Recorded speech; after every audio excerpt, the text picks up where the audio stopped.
Hello and welcome to Human Insects, episode 5. I'm Hazel. And I'm Nicky. And I want to open up the episode with a little bit of slam poetry. Oh, great. Yeah, I'll join you. Brought to you by Twitter.com. Mm-hmm.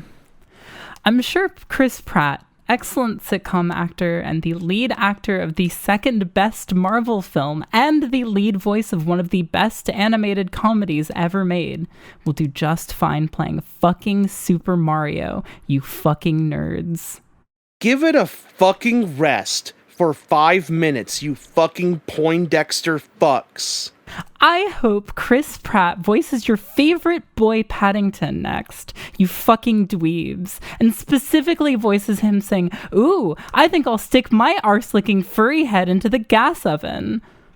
Go and watch your dogshit Sonic the Hedgehog movie you all pretended to enjoy, you fucking pencil-necked losers.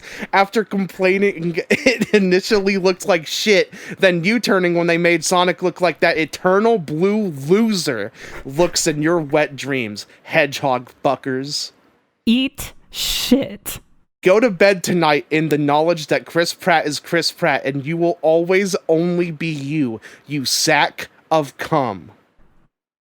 And scene. These tweets are brought to you by Twitter user Robert Florence. I have no fucking clue who this guy is. I have no clue who this guy is.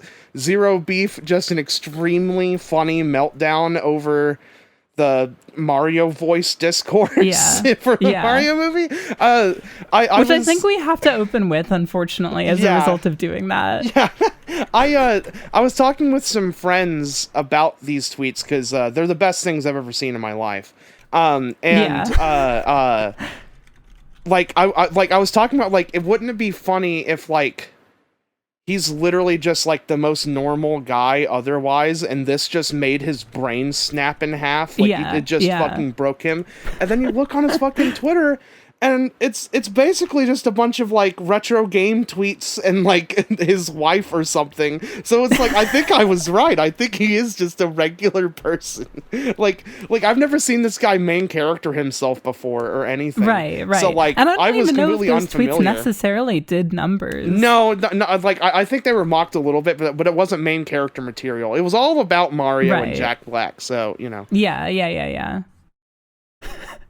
But, I really like that you said it's all about Mario and Jack Black. Yeah, not Chris Pratt, no.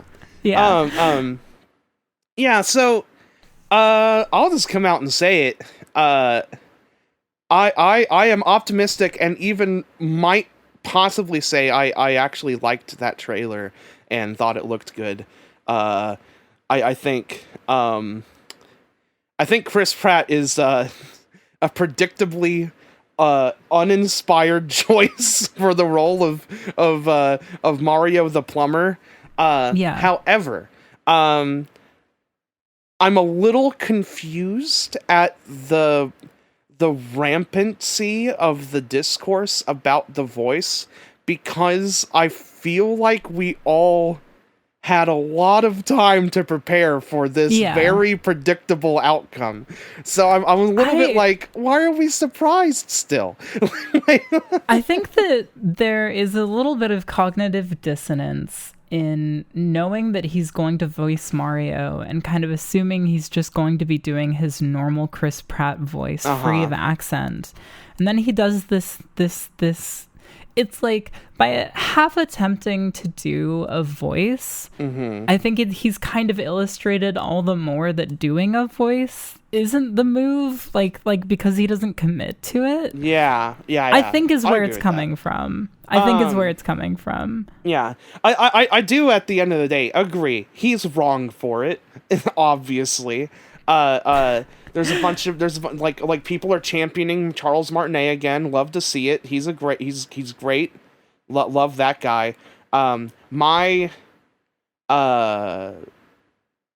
okay. So basically, this is already removed from the trailer itself. But my bet, I'm putting all my chips on the table, because Charles Martinet is in the movie, like they've said as much and stuff. He's like. He is cast in the movie. It's like for cameo stuff, I'm sure. Right. But my chips are on the table that he is playing a character, but it's going to be a sequel hook for Wario as like either the second movie villain or like a spin-off or whatever. Because because like as iconic as he is for Mario, not that he couldn't do it for a full movie. I think you totally could. I don't know. It's just not as marketable, I suppose, and stuff. But his Wario voice is genuinely like irreplaceable.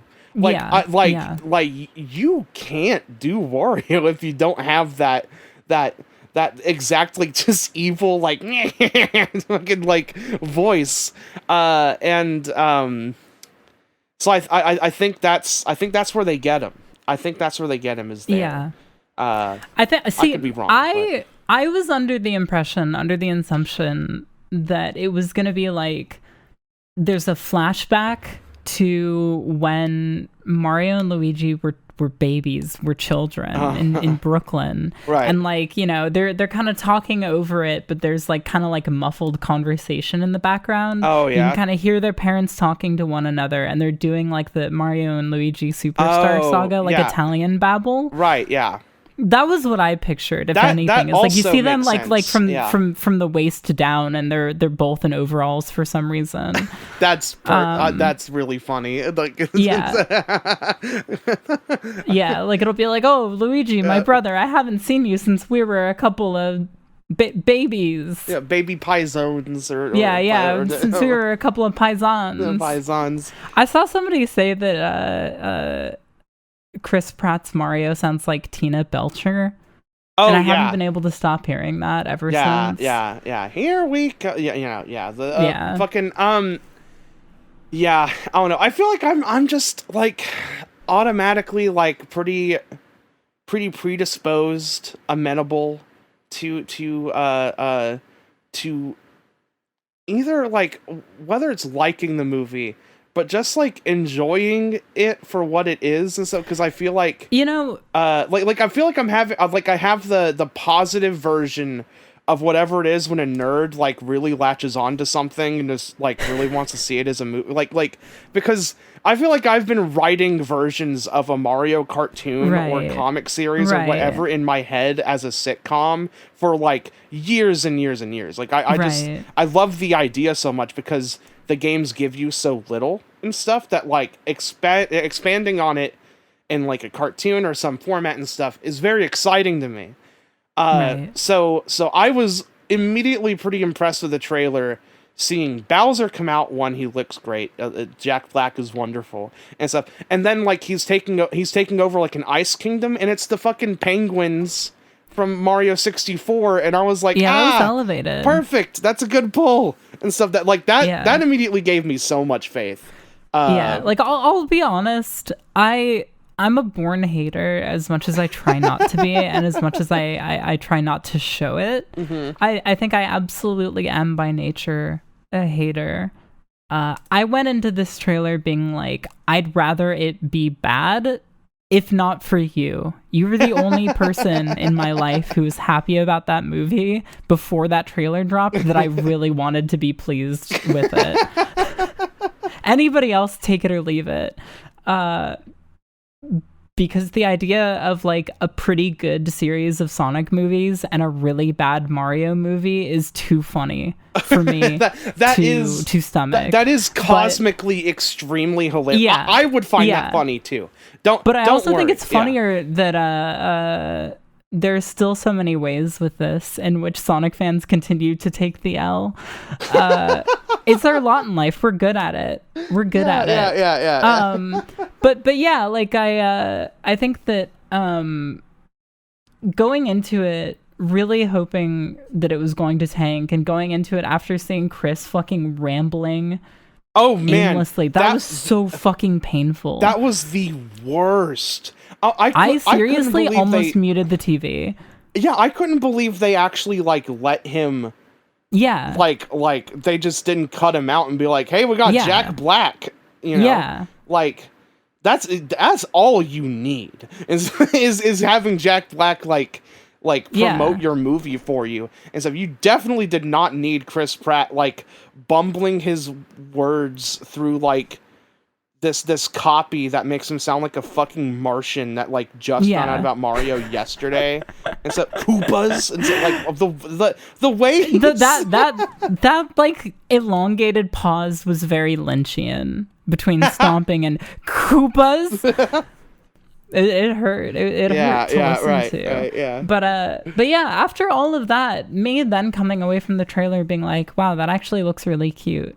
I think is a testament to how things shook out. Yeah, I really like the visual style of it. I think I don't think Mario looks as bad as some people think or whatever. Like people think he looks ghoulish because he looks like Illumination-y. That made me laugh. I almost did a spit take because that's so extreme. Yeah. Like that's such intense hyperbole. Well, that was literally Wyatt's words. I'm just gonna say, like whenever, like it was because it like leaked the night prior because there was like a McDonald's thing, and Wyatt, his only reaction and the only thing I heard from him about the movie before the trailer dropped was maybe it won't look so ghoulish in motion. I was like, what are you talking about? I get it. It looks weird. It's of his like his face is like a weird shape now or whatever. But I don't know. I don't care. Like it looks fine. I have a bigger problem with the toads still. I don't like their weird like the way their smiles look. Something about it is the toads do look a little strange. I really love the consequences of being rendered in such high fidelity that now we're forced to reckon with just how beady their eyes are. Right. Like there's an infinite blackness in those eyes. It's something like, dark. In the second Sonic movie in particular, there are a lot of shots where you're kind of looking at their faces up close, and it's like, oh wow, they like detailed in like eye floaters. Like that's really fucked up that they did that. Yeah. I will say that like I mean, you know, I'm not like a huge Sonic fan or whatever, but I am like weirdly impressed with like Sonic 2 and stuff, and think that like so I had a blast. It made me very happy. So I think Knuckles in that movie, like Idris Elba Knuckles, is like the bar. I think I think that casting that character needs to be beaten by the Mario movie, and I think Jack Black is probably it. But we need to see the movie and stuff. But Jack Black Bowser is like way better than I expected. I didn't even expect him to be bad, but like I think everybody on Earth was expecting him to literally just do the Kung Fu Panda voice, but like like over Bowser. But he actually is doing Bowser too and stuff. Like it's a little. I saw someone compare it to Macho Man Randy Savage, and I think that's actually like super spot on. Is he's doing like the Randy Savage like ooh yeah voice, but like but it's still like also Jack Black, and so it's still like I don't know, it's just like actually really good.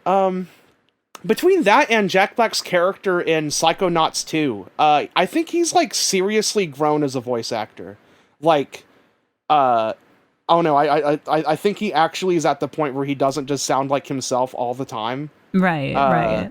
Yeah, it's cool. So proud of him, you know, doing his thing and being pretty good at it. Yeah. But I'm pretty terrified at some of the voices we still haven't heard. Yeah, Anya Taylor-Joy as Peach is gonna be. Yeah, we still haven't even like seen her. Yeah, like there's also like some leak of her, but like we haven't seen her in the film. Yeah. There's like other ones. Oh yeah, Donkey Kong. I need to see Donkey Kong.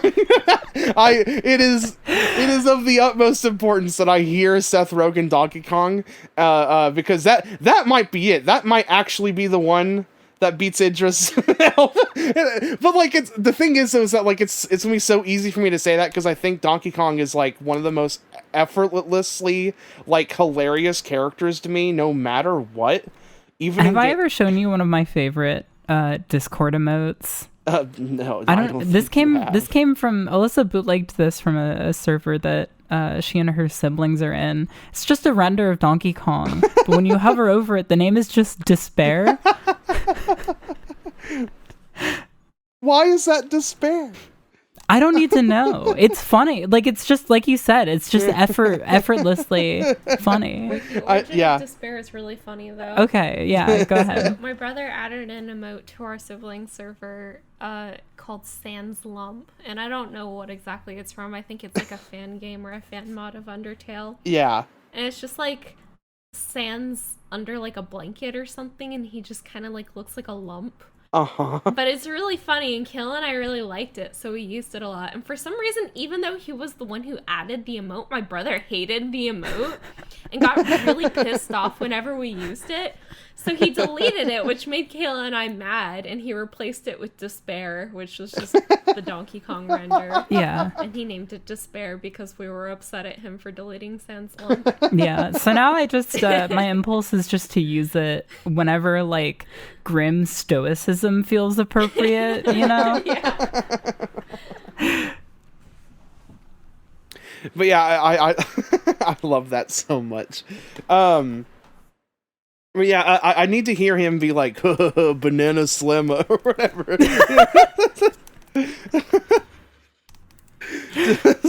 I need to hear it really bad. Yeah, absolutely.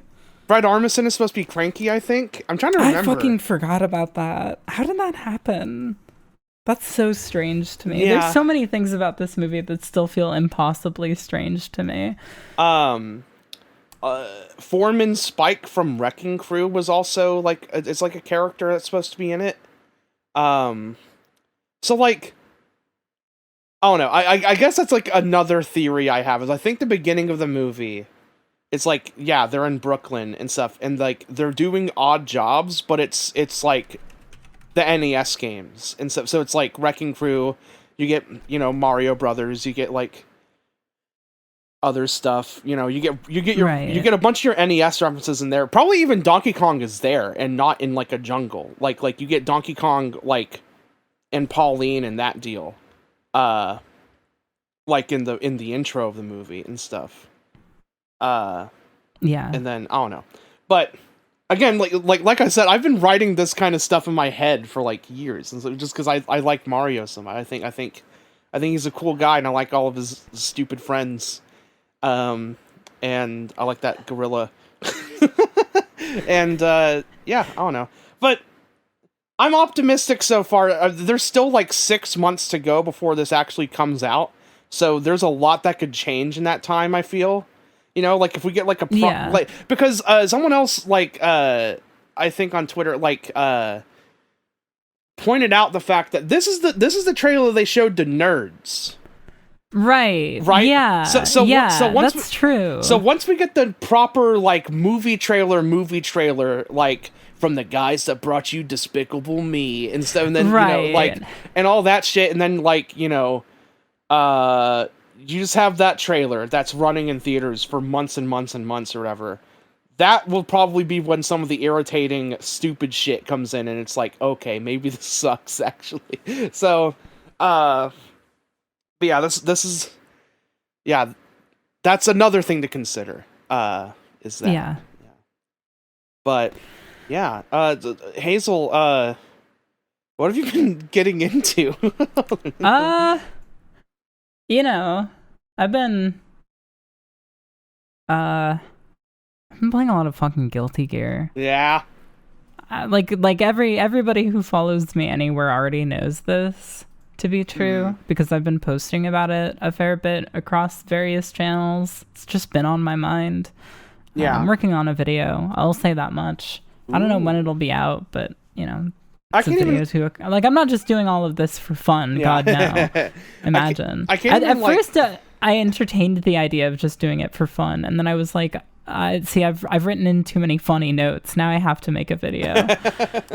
I can't even conceive of the scope of doing a Guilty Gear video, because that's like so much in there. You know, it's secretly a lot more digestible than it seems.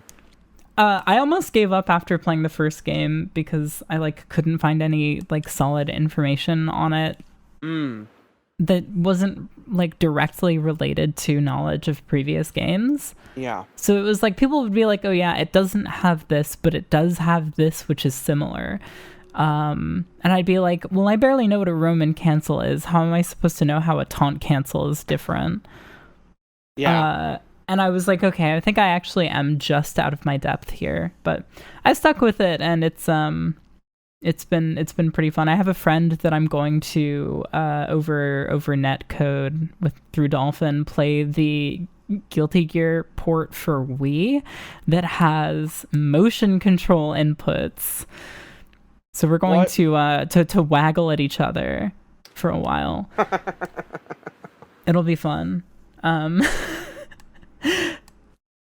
But yeah, I've that's kind of been taking up most of my time not working on other videos or working on music. But I've been in the scripting phase for a different video, which means I've finally been back in the actively listening to music zone. And Nicky, you and I have found some kind of insane shit by doing that. One would liken it to like a religious experience. Yeah. Me and Hazel met God. Yeah, a while back, a friend of ours sent me a DM. Like, we were just kind of talking about shoegaze. And they were like, "Oh yeah, have you heard this? It's like the Dark Souls of shoegaze." And I was like, "Word." Yeah. I'll keep that in mind. And then, like, you know, a week, 2 weeks, some amount of time later, I was thinking about that, and I was like, I feel like I could chill with a record right now. So I put it on while I was doing a few other things, and by like halfway through the end of track 1, I sent it to Nicky and was like, "You need to listen to this right now." And then we just we synced up the albums and we listened through the whole thing together, and it completely cracked our skulls open. Yeah.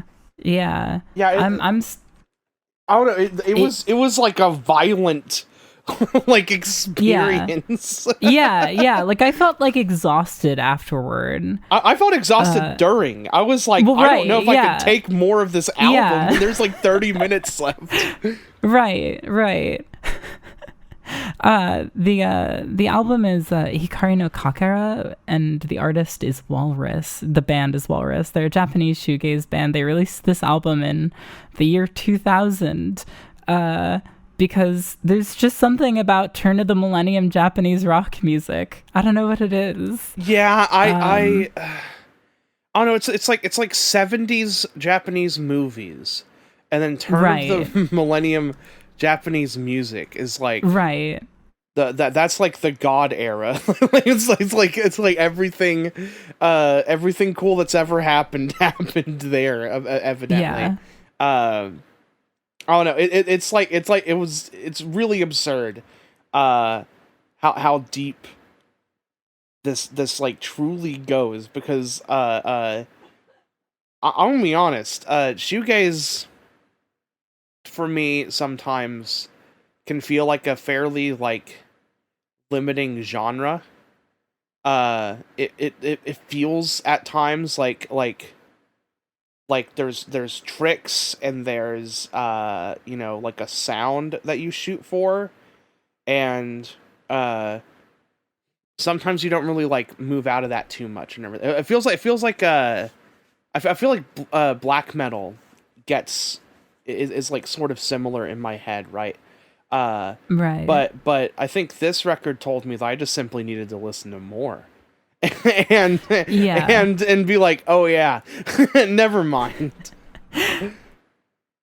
Yeah, and then obviously I've been a pretty huge shoegaze head for a really long time at this point. Right. So like we're coming at this from two pretty different levels of familiarity and like preemptive warmth toward the genre. Mm-hmm. And we both kind of came out of it being like, man, what the absolute fucking fuck. Yeah, it's like to kind of put it simply, the record's sound is it's shoegaze in like sonic nature, and I think even like with the pacing of the songwriting and stuff, it's fairly shoegazy. Right. But the production and the choices made on like the rhythm end of things is like seriously transformative. Makes it sound like nothing I've ever heard in my life. Because it's just like thunderous. Yeah, you described the bass and the guitars on that record as being in parody, and I think that's very true. Yeah. Like they are completely locked into one another. Yeah. By every metric. They just, I don't know, is this like, I don't know, it's kind of it's really interesting because it also sort of reminds me of like the Sleepwalk. Absolutely. But the Sleepwalk, I feel like, is less structured or less like just like locked in on like specific parts that it's like doing, right? And stuff. And then Walrus is out here, they're writing like functionally kind of pop songs, or just like these like, I don't know, just like folk rock, like. Not folk. I don't know. I'm trying to think of like a specific sensibility. Absolutely. Yeah. There's like a singer songwriter sensibility to a lot of it and stuff, and a lot of the vocalizations and stuff. The singer is great, but it's just the craziest sounding shit. It's like around that. It's like the sensibility. They're like pop-oriented rock songs that are played at halftime the entire time. Yeah. And then given this really, really insane production that is just like absolutely unreal. It sounds like it's gonna swallow you the whole time. Like it's really something special. Did you ever listen to any of their other material? No, I haven't yet. I told myself I was gonna pace myself and not dig into it immediately, but I totally did. Right. I haven't listened to all of it. They have like a final album, but they have like and I haven't listened to that, to their final record. I'm almost scared to. But their one right after it is kind of following in a similar vein, but it kind of stretches out the songs a bit more. There's only like 6 songs on it, you know. But their album right before it, 7, is really interesting to me because it kind of is the album that this would be if it weren't for the insane production. Right. So it's still really great, and the songs are amazing and stuff. But like this one just takes it a step further and is just like, oh, this is just completely cranked. So this is like this is like a weird happy medium because I feel like the album that came out right after Hikari no Kakera, like it just made just a bit less of an impression on me and stuff. I think because it was just like so about that like that atmosphere and kind of feeling that out and everything. So they kind of were becoming like a more sludgy, like kind of like atmospheric shoegaze band and stuff, but this is like just right in that happy zone where it's like, I don't know, it sounds like nothing else in the world. You know, it's interesting because I heard a few people speculate that the reason this record sounds like this, or even just kind of posit as though it were fact, is that the reason the record sounds like that is because it was made extremely cheap. Oh, weird. But I really don't. It's too intentional. Like I listened to a lot of cheaply made records, and none of them have ever sounded like that to me. Yeah, that doesn't really feel true to me. Especially because like I think YouTube compression plays into a lot of like how that record sounds on YouTube and stuff. Like it genuinely felt pretty different whenever I downloaded the FLAC off of a torrent tracker and like listened to it that way. I was like, I'm like hearing this way more, and I don't know, it felt less like it was quote unquote cheap or whatever, or amateurish or whatever. Like it feels very intentional, especially like all the like like you actually hear the digital bass a lot better and Right, stuff on a right. download, and it's like, okay, no, they like they were intentionally making that shit hang down low. Yeah. That was not some sort of unintentional misfire thing or whatever, that just like a happy accident or whatever. Yeah. I was curious to look at their lineup, and I saw that one of their guitar players went on to have a pretty prolific recording engineering career. Oh, cool. For a lot of different visual novels and eroge. Oh, which is fucking awesome. He mixed yeah. the School Days vocal album, as well as doing the recording and mixing for the Muv-Love soundtracks, which is fucking awesome. Oh shit. That's fucking weird, crazy. weird career turn. It seems like for whatever reason, as far as what he's been credited on, that one Walrus record, I mean, I'm sure he was with the band for other records, and that's just the only one that has like detailed credits.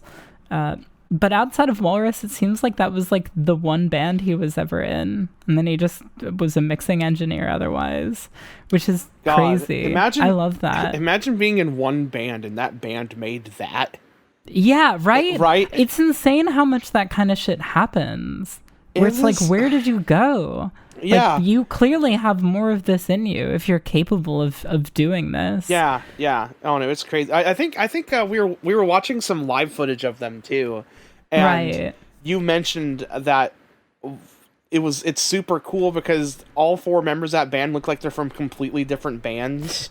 Right. Stuff. Yeah. The not as a dig whatsoever, but the singer almost looks like you know how like in a drama, or maybe I'm thinking of specifically about tokusatsu, there's like this image of a acoustic guitar, like, you know, just like an aspiring artist that like sings on the street or whatever for like money and stuff, and like is trying to get like a career off the ground and everything, and just has like really, really beautiful voice and stuff. It's like, it's this kind of like a stereotypical thing, and a lot of times they'll even have like dyed blonde hair and stuff. And he has the dyed mental blonde image hair. I'm getting is that frontman to a fucking T. Yeah, and like he looks like that, and he sings like that, and like I would almost say he even writes like that, with like, because like I do feel like there's like a folk like singer songwriter sensibility to a lot of the like performance and stuff. But again, he's in this band with these people and stuff that look like they're just from completely different walks of life, and they're making the most like just insane churning, just fucking like heavy fucking like shoegaze music, and it's so wonderful. I love that kind of thing. I love. I don't know. It feels extremely just like yeah. It's just some guys made this. I want to meet some guy that made that cover art though. I am obsessed with that fucking cover art. It's so completely cracked. Like it's cracked all the way open. That shit is nuts. And the most miraculous thing is that the album does sound like that. It really does. Like, you look at the album and you're like, what the fuck is this cover? Yeah. Like, what could this possibly be? Yeah.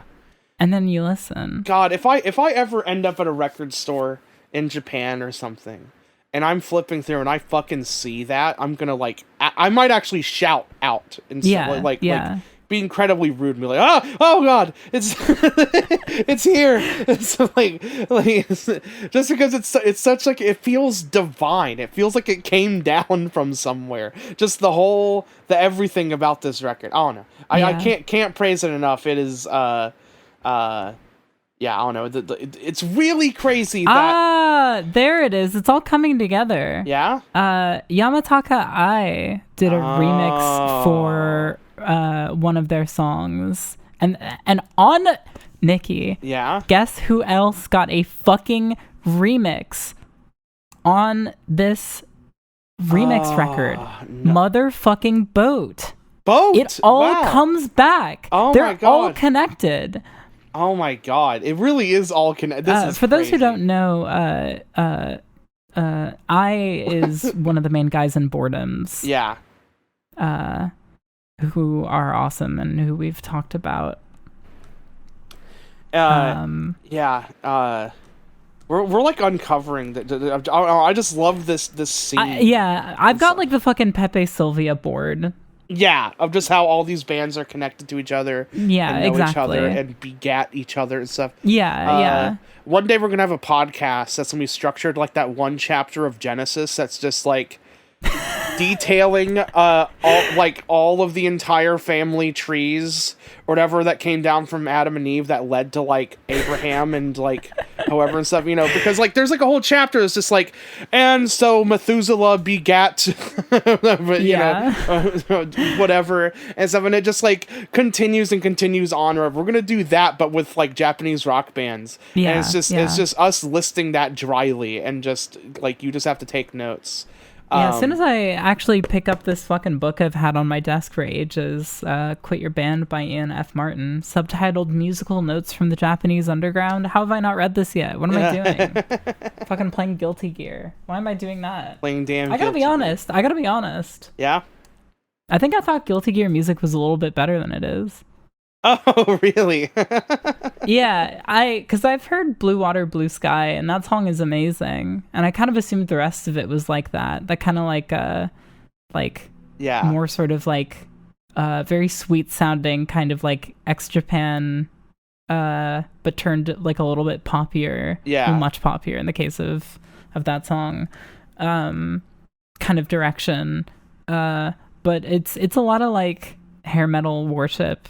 And like, not really as into that sort of thing, right? I like Iron Maiden, but that's like, I like some of the Third songs. Strike's got the better OST. Is all I'm saying. It truly does. I will say I do like the songs that I've heard from Strive. I don't play Strive. Yeah. I'm looking forward to getting to Strive because May's theme in that game is outstanding. They like unlocked a new Paramore song. Speaking of that, also did happen, and that was a good song. I like the Paramore song. Yeah. They're going in like kind of a weird like faux Talking Heads direction. Yeah, their guitar work is getting super weird. Yeah, I'm into it. I like it. It's a good follow up to their last one. So I'm interested to see where it goes. You said that they had said at some point that there was like an interview or something. I think it was like whenever they first got back in the studio. I think Haley or someone said that like they were going back to their roots or whatever, which may have been very literal. Like maybe they recorded it in Tennessee or whatever, and like that kind of stuff. I thought they were talking about because I remember that quote said something about them listening to the bands that they were listening to whenever they first got into when they first like started the band and stuff. Maybe they were listening to Talking Heads. Maybe they were. Maybe they weren't listening to Me Without You and or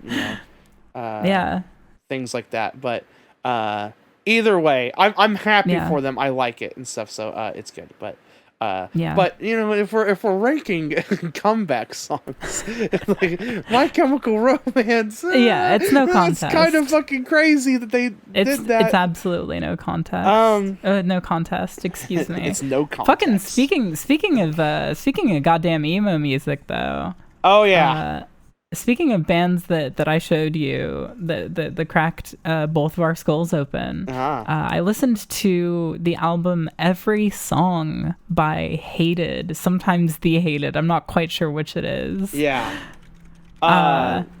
Wonderful. That is, it's a record that came out in '89 that I guess a lot of people kind of refer to as being like one of the first emo albums. I always thought of it as Rites of Spring. Yeah, me too. That's what I had always heard. And Rites of Spring is like 82, 83. Yeah. But I think that 89 record from Hated is like kind of deep into their discography, so it's a little hard to tell which way it goes.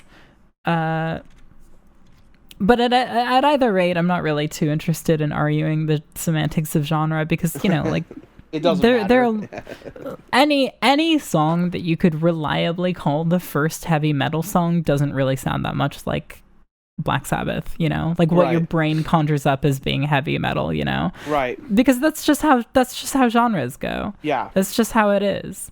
But yeah, this record is like, I feel like I've been mulling over in my head how to describe it, and I really feel like I'm coming up at a loss for how to articulate how they sound. It's like I don't know. It definitely does feel distinctly 80s. Right. Like it feels out of time, and it feels like it was ahead of its time.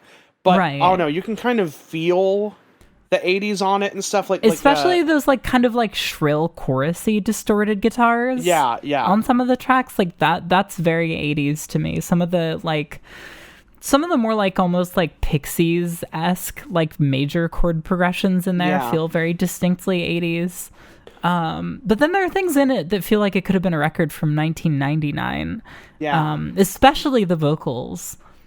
Yeah, the vocals are kind of trailblazing, I think, and the lyricism. Yeah. I feel like the association emo has with like like more literary like poetry and things like that, and you know, like the whole like Black Notebook, you know, like reads books and stuff, like type of association. And I feel like that like partly has to like come from this a little bit and stuff, like because there's just that energy to it. It's like kind of ever so slightly goth. I wouldn't call it goth, but like there's just that energy to it, and there's like a fire to his voice that is really, really infectious or whatever. Especially like if you're not a fan by the end of the second song on that album and stuff, then like I don't know what the hell to tell you. And so like it's just like so good. That track, and in particular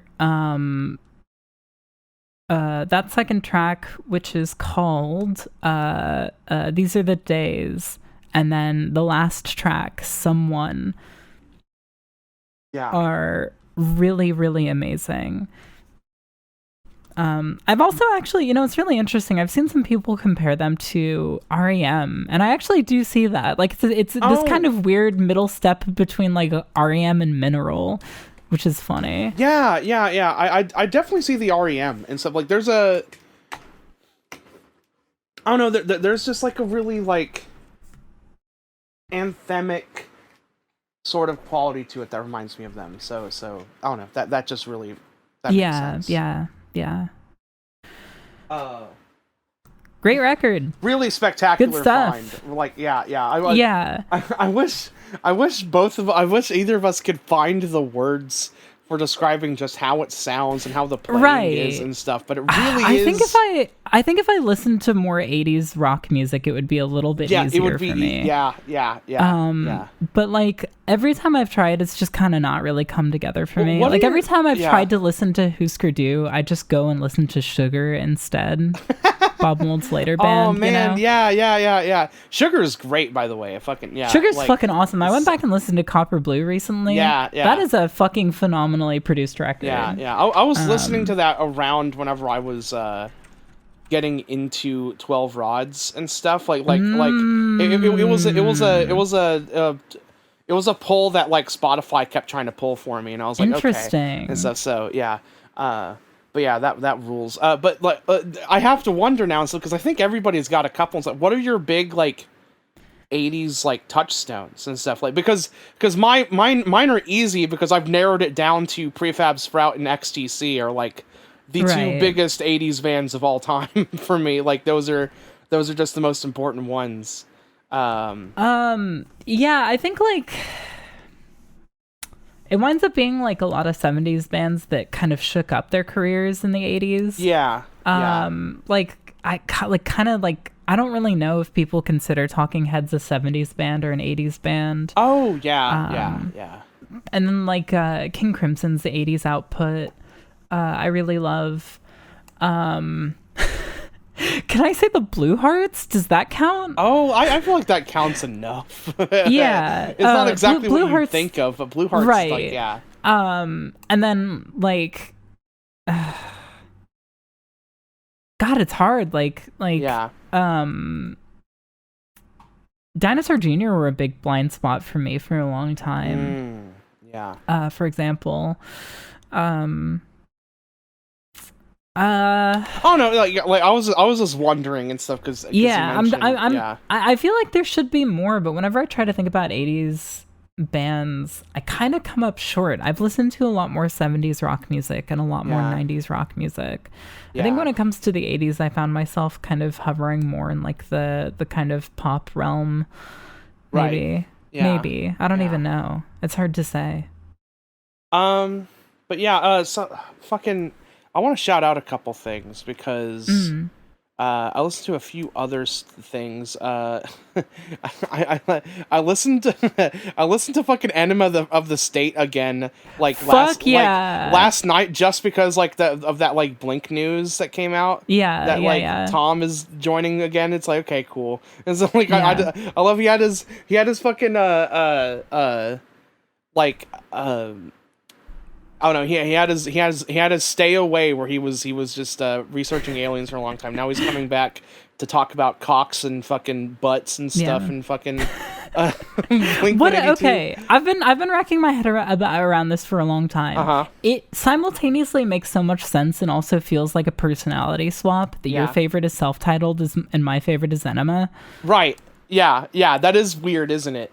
And so, like, like, which one of us is the Beavis and which one of us is the Butthead in that respect? I don't know. It's strange. Yeah, because my opinion hasn't really changed. Like, I like Enema and I like the other one, the stoplight, the take off your whatever.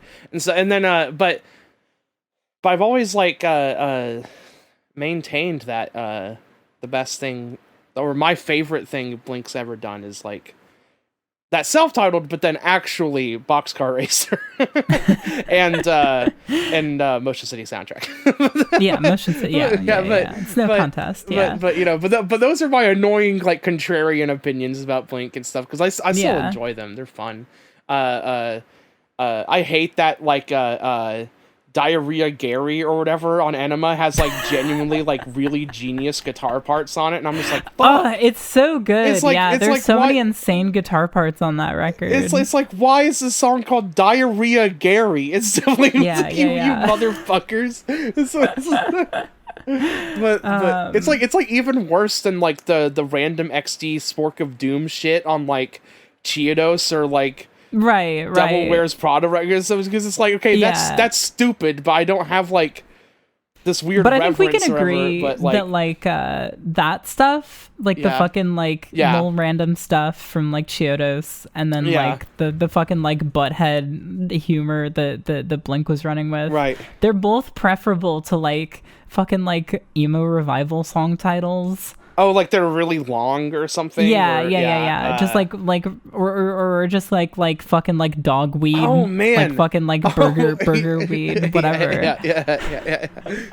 Okay. A fucking like Blink can make a song called Butt Guy, but fucking like but Piss Pants Jr. fucking from 2012 can't make a song called Butt Guy and make it likable and stuff, but fucking Blink can. And that's the magic of Blink. I agree. But that's actually a really funny conversation, is what music genre has the worst song titles or whatever. Right. Because I also feel like progressive like deathcore shit where it's like the fucking like the lateral axis of conformity or whatever and stuff like that shit is extremely fucking annoying to me too. And like that shit's just goofy and corny as fuck or whatever, and I knew way too many bands back in the day that used to do that and stuff.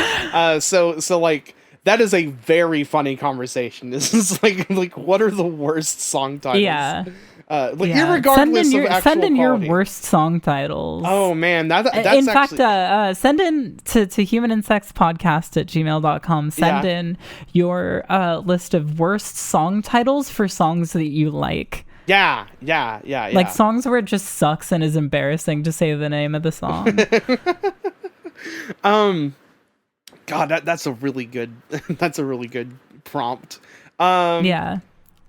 But I also have to mention actual new release. Oh, there's a new Gezon single and it's fucking beautiful. Oh, like, yeah. Like, they're doing a record with like some other like project, right? Okay, so like I think they were invented for this record. Okay, so it's weird. Yeah. But it's Gezon with Million Wish Collective, and it's like, but basically what it means is that Gezon now has like 19 fucking people on stage, and like they put out a single, and then now and like the album comes out in February, but in the meantime they're putting out a DVD.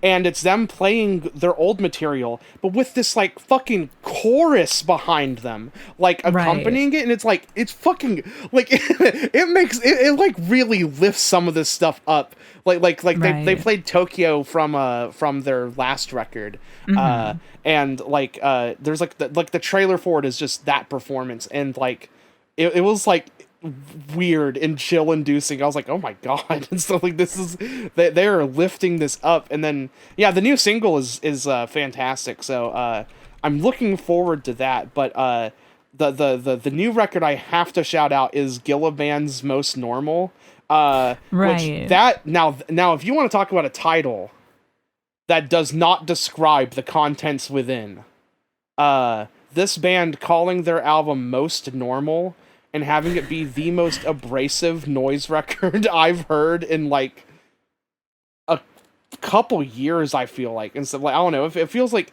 I feel like the last time like I've listened to like some truly ear-piercing shit in like a record that people actually humans consume is like one of those most recent like clipping records and stuff that they put out.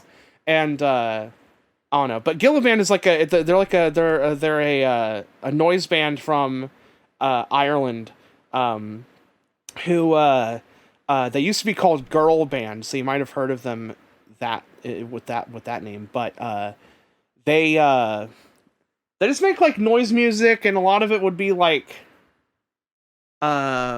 I don't know, like they would kind of have like post-rock structures or something, or it'd be like kind of longer and like kind of build up a lot and stuff, and you'd get some like pretty abrasive stuff. And I don't know, I just always found them really endearing. Their vocalist is really good, but they like changed their name because of some, I don't know, like weird discourse. I don't know, it was a few years ago, but now their band, their name is Gilla Band. And McGilla Gorilla Band? That's not even clever. It's not funny. It's a fucking toddler would say that in response to hearing the name of that band. Just fucking put me in the fucking deep fryer.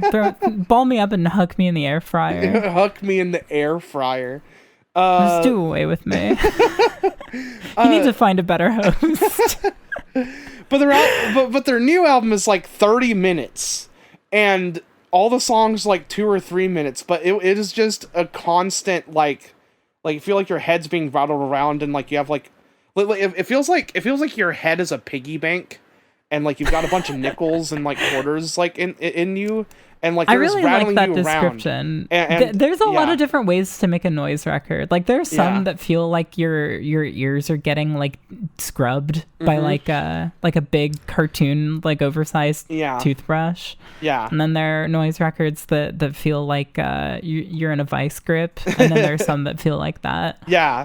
But it's really cool. Like it's just like there's genuinely like really great like rock moments on it and stuff, and like I don't know, it's just really noisy and abrasive. There's like one song that like maybe pushes it a little bit for me with like having this like very high frequency like tinnitus sound in there, and I'm like, okay, this one I don't like. And so, but all the other like harsh noises, I'm like, yeah, cool. I'm into this. But yeah, so if you want to hear something absolutely fucking cranked and insane, then that's cool. I just remembered something. I'm really not trying to inflate the runtime of this podcast, but don't worry. Did we talk about you listening to Yukari Telepath? Motherfucker, no we didn't. Okay. Yeah, good call. Or wait, did we? I don't know. No, I don't think we did. Hold on, I can check. You know what? You know why I'm a goddamn genius? Why? Because now that I've been actually writing out the stuff we talk about in each Human Insects episode, I can just go into my notes app and I can just search Yukari. Oh, yes. No, we haven't talked about Yukari Telepath. Right. Yukari Telepath is one of the best records ever made. Yeah, it's outstanding. Yeah, it's unreal. It's like a perfect marriage of pretty much every idea coaltar had up to that point, and just like fucking smash it together in this like ultra condensed like diamond of an album. It's insane. It's an hour and isn't boring. It's like, like, you know, I feel like what more do I have to say? I just feel like everybody should hear it.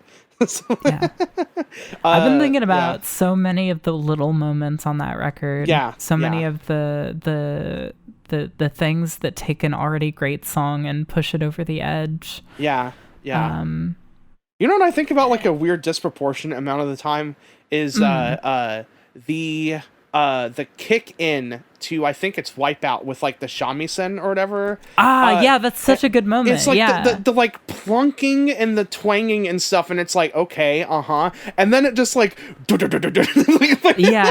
just kicks in with the bass and the drums, and it's like the coolest thing you've ever heard in your life. Right. It's like, what? And then like comparing it against like the title track being this like, I think it's like a gamelan arrangement. It is truly out there. In these ways that don't feel like, I feel like I don't quite know how to put it, where like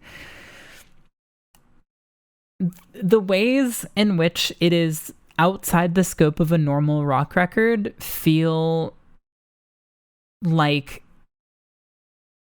critical, like they couldn't not be there. They feel additive, like actually to the experience. Oh no, like something fundamental would be missing without them. And on top of that, it's not all just stunts, because Lemurian Seed is like maybe the most like straightforward song on the record, and it is like just one of the greatest shoegaze songs I've ever heard in my life. It is like, that, and then like a few songs later is fucking, what is it, Riwa no Kishi, which is named after fucking Princess Night. So good. And it's just got such a fucking uplifting main riff. It's fucking incredible fucking record. One of the best closing tracks I think I've ever heard too. It's Deep Bliss is perfect. Absolutely unreal. What a goddamn album. The first time I heard it, I was on an airplane, and like the pressure was making my head hurt, and I wasn't really feeling that much. And then I listened to it again on the plane ride back, and I was like, what the fuck was wrong with me?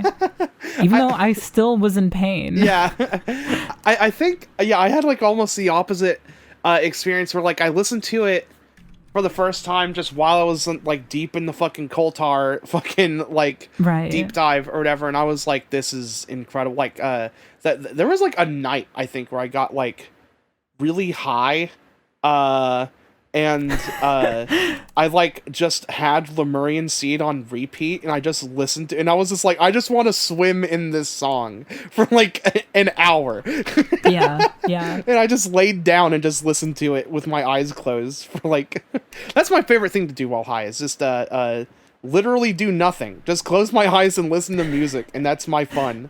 like that's my fun I'm having.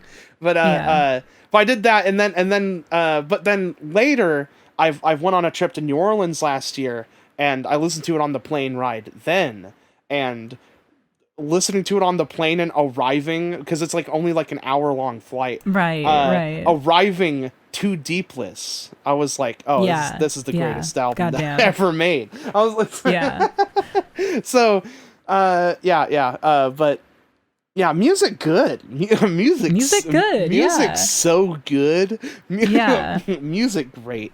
I didn't write down the name of the record, but there's also that Veltpunch record that I really want to talk about on here that I listened to the other day. You sent to me. It's so good. Yeah, like it just came up in my recommended I listened to it and I was like, and like apparently that band does anime openings, which is weird. But really, I'd never heard any of the. Or they did like one, and like J-Pop Suki was just like lumping them in with like bands like Asian Kung Fu Generation. It's like, this ain't that really. The album is Question Number 13. Yeah, it's like their first album, like their very first like EP album or something like that. But like, it's just unreal. Like some of the songwriting choices on there are just like incredible. The chorus in 7 is nuts. The intro track is amazing. Fucking what's the name of Toritone, right? Yeah, Toritone is like that there's song. There's an interpolation in that song that I like kind of refuse to spoil because it'll sound like there's no way in hell that it'll work. Yeah, and it just does. But it does. It does. It works. It's not corny. It's not corny. It's not clown shoes. It's not nothing. No. It's just fucking cool. Also, just like the choice that they make of like what singer sings on each song and stuff. Like, it's just really cool. It feels considered and stuff. It's like, oh, this is like really, really suited to like a female vocalist, you know? Right. Or, you know, it just feels all right and super clicked in and super, like they just knew what they were making. It's awesome. But the confidence of that pull though in Toriton is like, I can't believe it. Yeah. It really shouldn't work under any circumstance. But it does. But yeah, fucking music. Do you want to talk about... I don't like the last thing I'll say about that record is just that like it's one of those albums where like at any moment each instrument it feels like it is composed to its absolute like end point, you know? Like there's no way that you can like there are very few moments on that record where it feels like an instrument is just kind of filling the space it's supposed to. Like it's always kind of building upon itself a little bit more and being more than just like, all right, the guitar is playing the chords, the bass is playing the root notes, whatever. Right. Yeah. Just like really, really astonishingly composed. It's really great. So I listened to their record that came out after that. Like that they had like they have a bunch of albums. But the one that came out immediately after, and that one's kind of a trip. So there's more to dig into. Interesting. For sure, Interesting. Yeah, I'll be excited too. Before we get into anime and kind of like one of our other big topics, do you want to hit up a quick question? Yeah. Fuck. I love questions. Yeah. Okay, so we'll do a few. We're kind of like a good bit behind. There are a few that I've saved from all the way back in like mid-September. I'm so sorry. Yeah.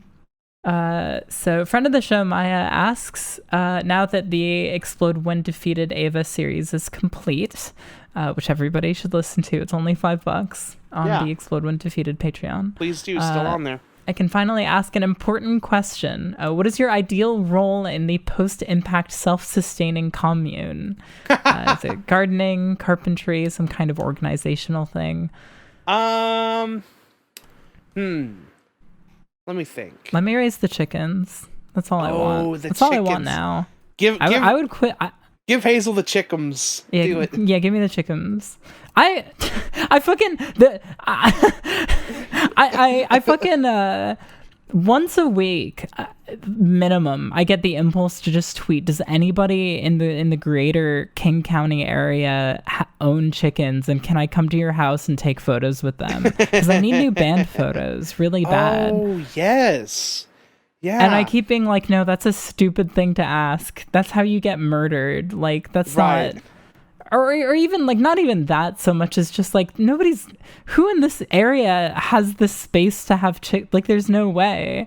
Nobody owns property here. So I keep hesitating. Maybe put an anonymous, like, Craigslist out or something.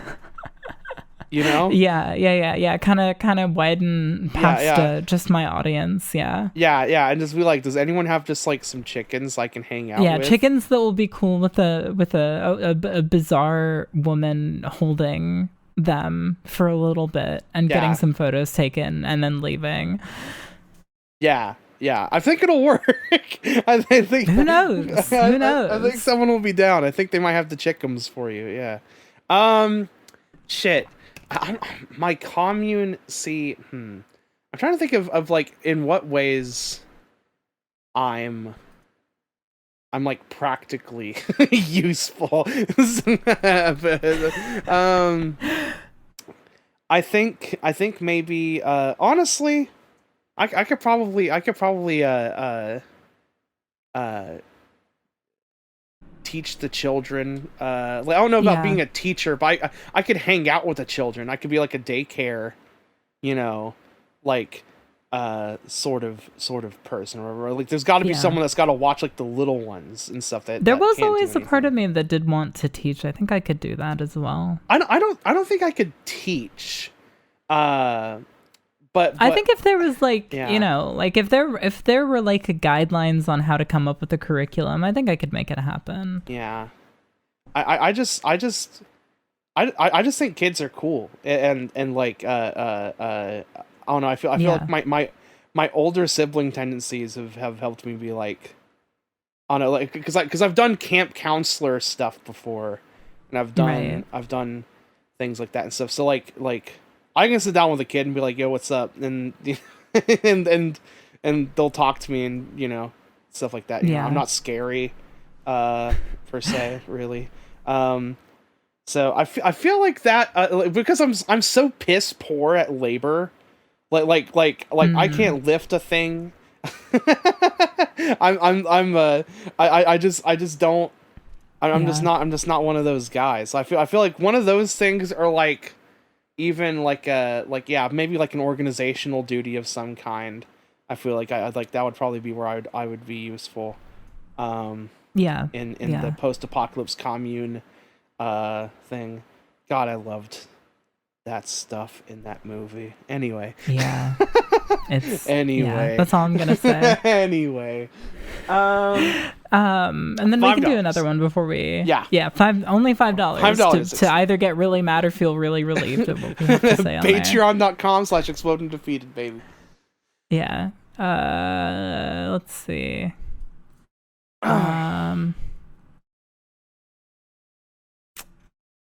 Let's see.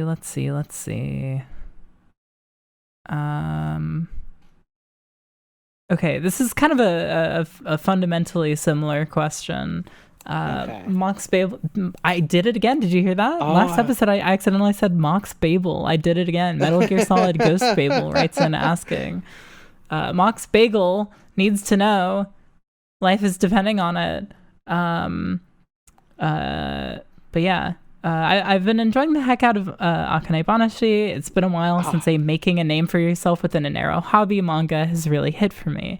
Yeah. As someone who's had a lot of weird hobbies growing up to now, I've been thinking about what it would have been like if I'd put my entire self into just one of them in the manner of these comics instead of drifting from hobby to hobby every 6 months since I was 12. I relate. I can relate to that. Yeah. If one of your previous or current hobbies could become your all or nothing shonen manga plotline hobby, what would be the best one and what would be the worst one? Oh God. I'm going to say the worst one would be music, because sometimes I just go through droughts. There are times where nothing is coming, and I don't need to feel like I need to fight that when it happens, because it makes me feel crazy. I just kind of need to know that I can do other stuff for a while. Yeah. However, my pick is definitely my pick is definitely music. I think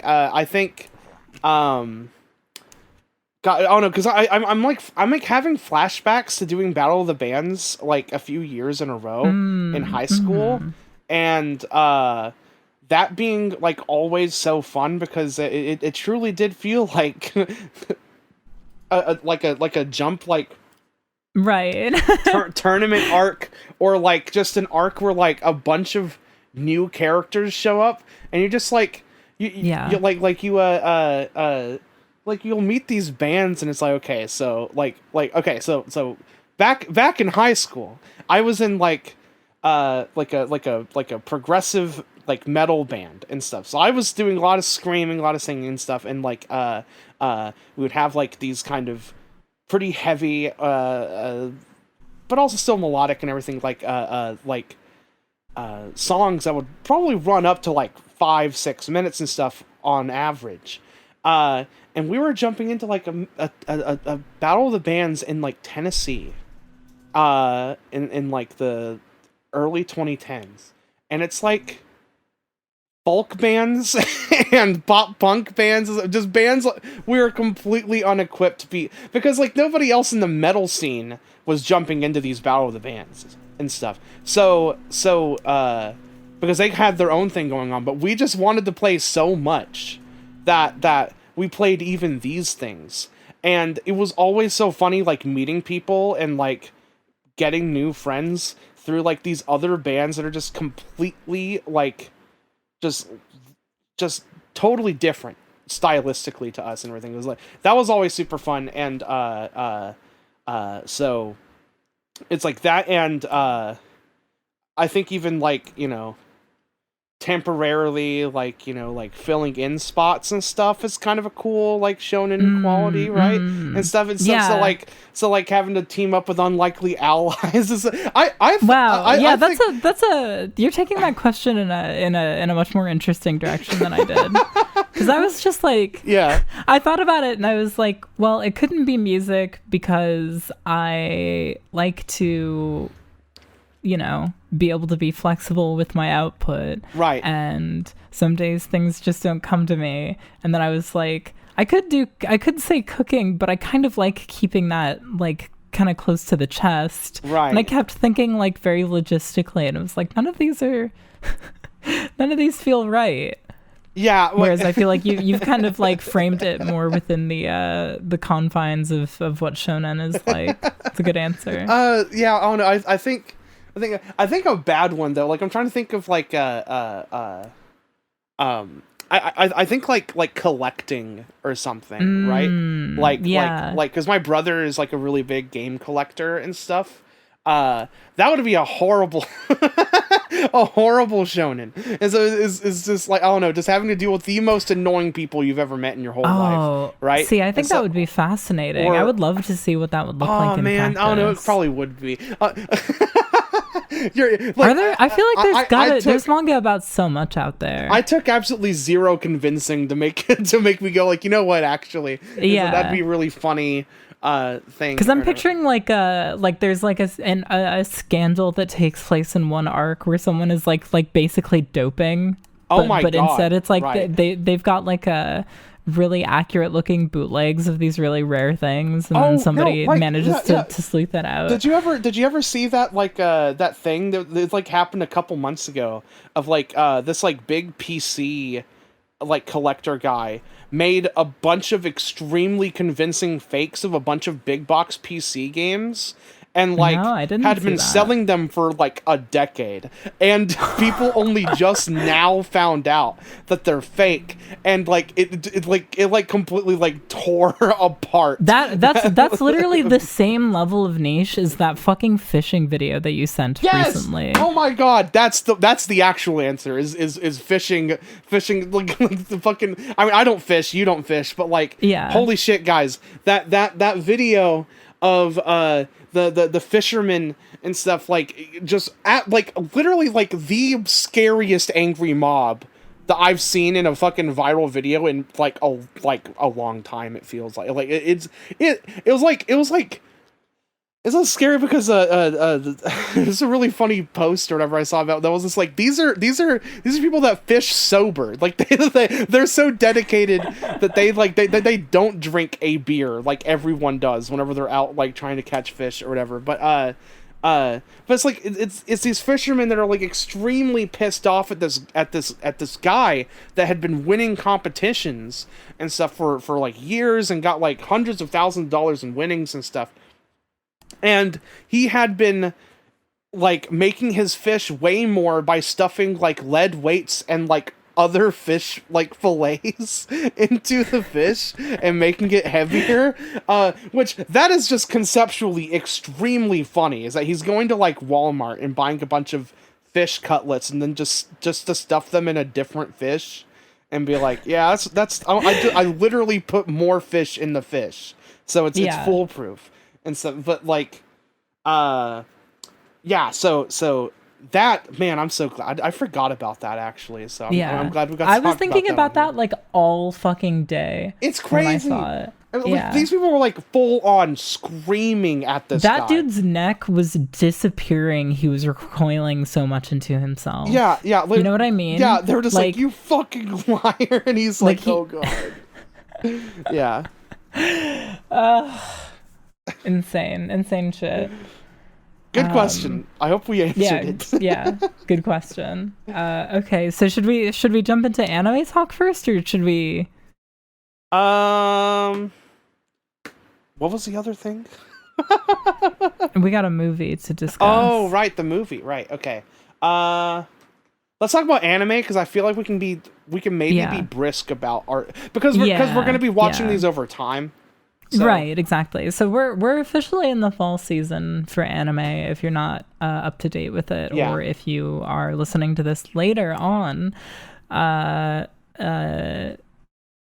The fall anime season has just started. We're about an episode into most shows. There are a few that still haven't debuted yet.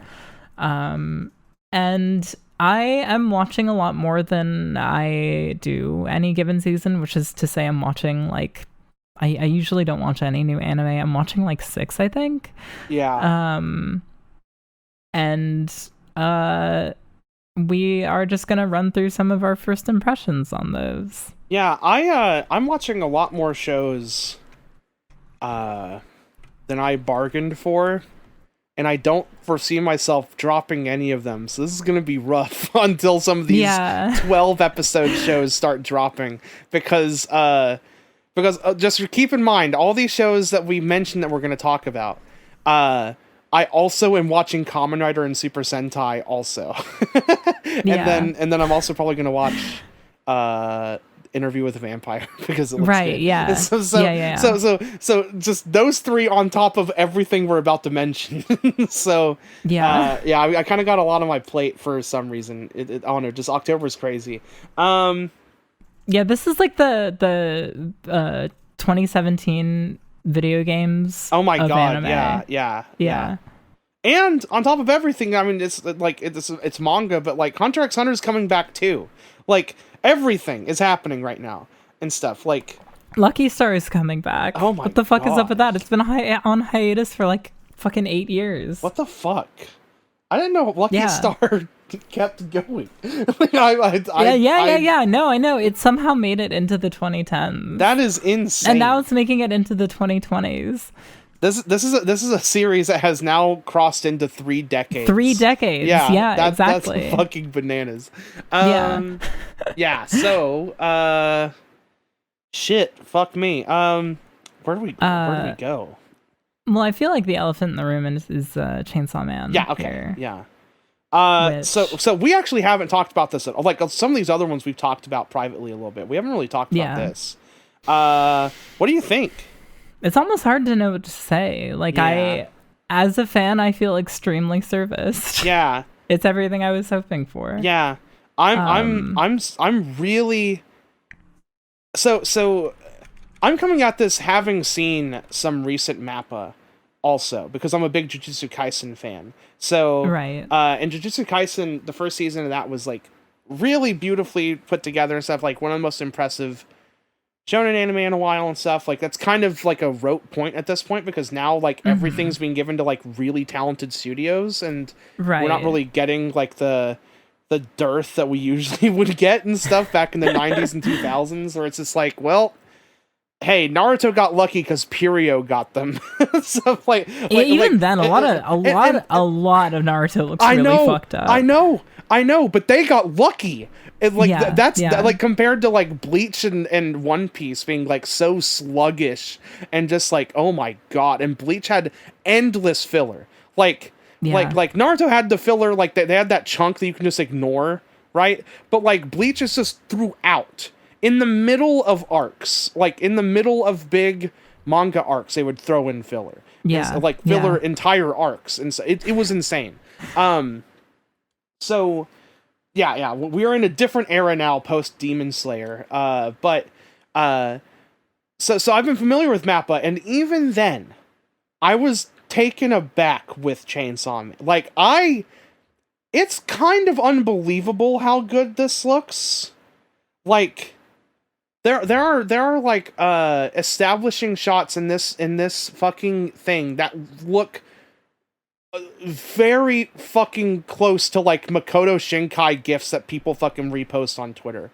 Like, it's insane how fucking good this looks. Like, I'm thinking about the one near the end of the episode where it's just a fucking shitty faucet and it's dripping water, and it's like, what the, why did you guys flex? Is it like, so there's no way they had to have started working on this like 2 years ago, and they're just now finished.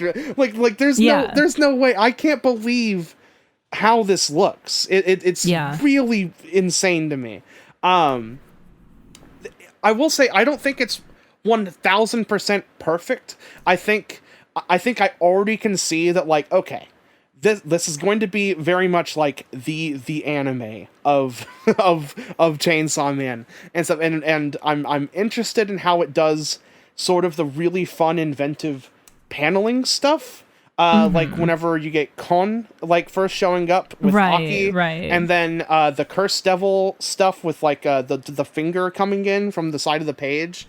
Some of that really wild stuff. We even got an example of that this week in the newest chapter.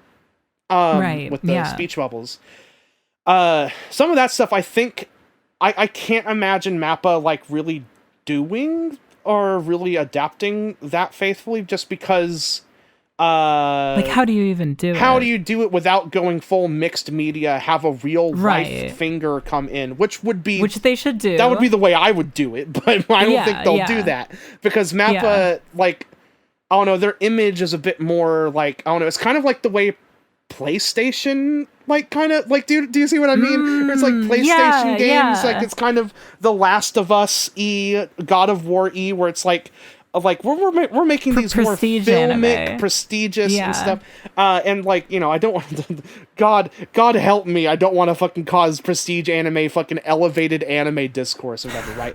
But the way this looks, it kind of looks like the movie of itself, which is totally definitely fine.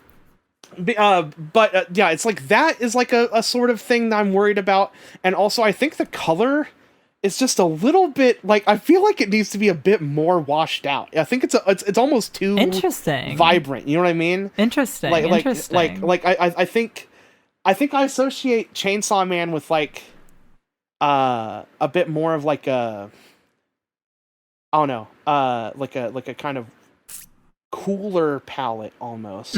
See, that's so funny, because I was mostly kind of intuiting the overall palettes from the backgrounds, and those were very muted.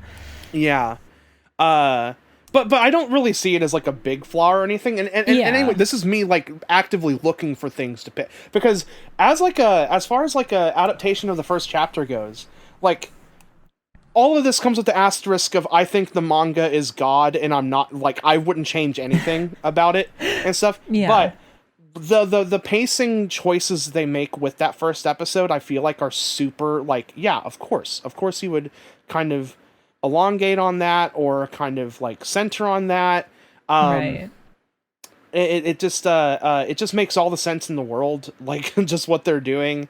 I'm really happy that they really did, like, they didn't shy away. They didn't do the JoJo like season 1 like dark circles on the screen thing. Like, they actually did show that 14-year-old boy get chopped up by the Yakuza. I was like, okay, here we go. And so they make that shit excruciating in the show. It's pretty crazy. But any sort of, I think, worries about the personality coming through, I think, are completely assuaged by the opening being the fucking way that it is.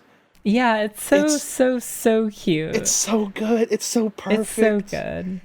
Like they're pulling stuff I'm really glad because they're not just only pulling from the manga, because I would never in a million years have fucking called them like a huge part of the opening being a Big Lebowski pull with with Denji doing the funniest fucking like the ball cleaning thing. That shit annihilates me. Is that, and then him and Power dancing at the very end of the opening is the funniest. I cannot wait. It's so good for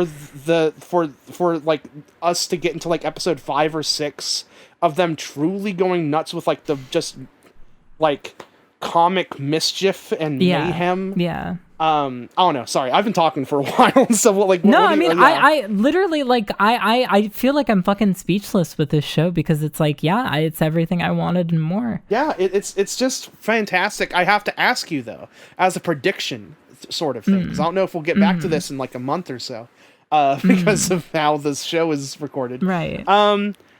Do you think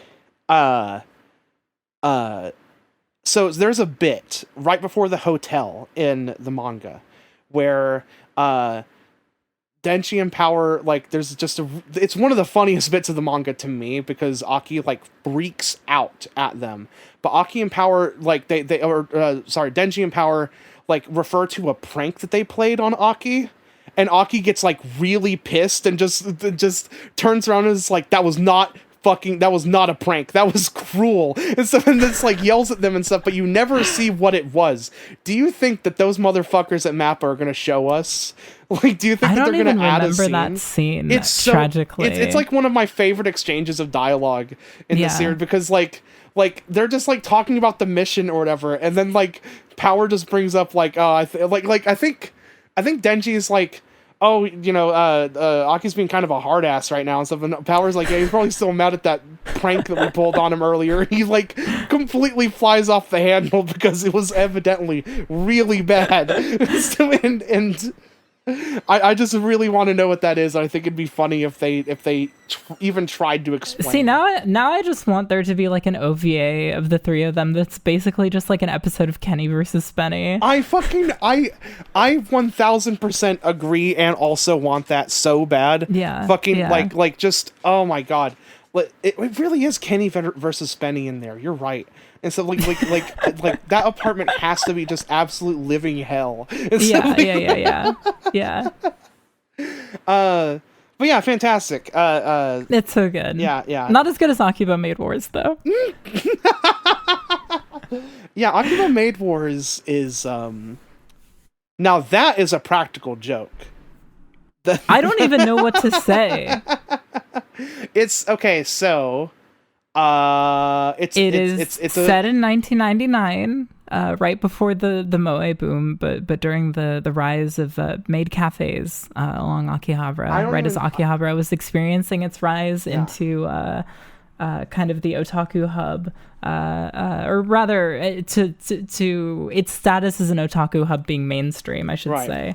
Obviously, the development of Akihabara becoming an otaku sort of hotspot started with the cropping up of a lot of computer stores. Oh my god! Excuse me, in the era, in the 80s. Mm-hmm. So it was a development that took a long time. But it was around that time that chops that were kind of uniquely pandering, shall we say. I don't mean that pejoratively to the kind of nerd culture that it was accumulating there, starting to come up. And it kind of documents, of the first episode documents the worst first day ever for a new aspiring maid. And a lot of people's... And a lot of other maids' last day. Yeah. Last day on the job. Yeah. That is. I don't think I need to say anything more about it than that. I think our tense attitude about it will probably be enough for you to know if it is... I think if you can read between the lines. So basically... because I also watched this. Right. I think if nothing else, if you're listening to the show, you will probably at the very least get a kick out of and be cool, just like setting to the side. But the first episode is basically like, if it was an OVA, I would completely and utterly say like, bada bing, bada boom. There you go. You've done everything. Yeah. That's perfect. The first episode is just a great, like, okay, that's hilarious. I love that this is what this is. Awesome. Yeah. And so I was throwing my head back laughing. I was having such a good time. It's such a blast. And you said Alyssa was like crying laughing. Yeah. She was in tears laughing at it. Yeah. It's amazing. It's really phenomenal. Like genuinely some of the funniest anime comedy I've seen in like a long time. I cannot wait to see if you message me later and you're like, oh no, it's only just gotten started and it gets even crazier. It could go one of two ways or one of three ways, which is either like it rides the path that it's on and it kind of becomes not necessarily like a one-trick pony, but like, you know, like something that still remains enjoyable all throughout, kind of in the same way that like the elevator pitch for Keijo is like, maybe around like 50% of the humor, and then the other remaining humor comes from how good it is at doing exactly what it's doing, and that's what makes it worth watching all the way through. It either kind of peters out and, you know, whatever, that's fine, or it continues to find ways to top itself. Yeah. And that is, I think, what will truly make it anime of the season. Right. But that has to compete with another anime that is topping itself. Yes. Pop Team Epic. Holy fucking shit. So, the fact that Pop Team Epic Season 2 is not only considerably funnier than Season 1, but is also doing things that literally no other anime is doing visually. Yeah. Is, it's legendary shit. I'm so glad it exists. It's so funny because it feels like, I don't know, I feel spiritually like we are Pop Team Epic in some regard. Yeah, absolutely. Because, like, we've joked about Beavis and Butthead, but like... Yeah, but Popco and I think that's more you and Wyatt. But Popco and Peep Me is like, oh god, like the reason why I say that is because there are jokes that are so extremely you, and like, oh, of course this is in here, and so, and but then also there's an entire like tokusatsu opening inside of this. They it's like completely aping like a Kamen Rider opening. And then there's like the 90s the Super Robot Revival parody. The Brave series and stuff thing with like and they actually got the guy that does like Obari, they got him to like animate and direct that part. And like Obari is like the guy that invented all of the Gao Gaigar stuff. Like and just the way that show looks. So, you know, there's like reverence and a lot of like cool fun there and stuff, but also, I was like bowled over fucking laughing at like so many of these goddamn jokes, like just all of these like tiny gags, like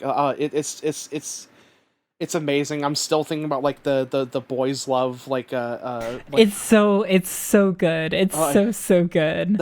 I can't remember the names that they have in that sequence, but it's so fucking funny. And I like I really want to give a shout out to the biggest laugh that I got from either episode,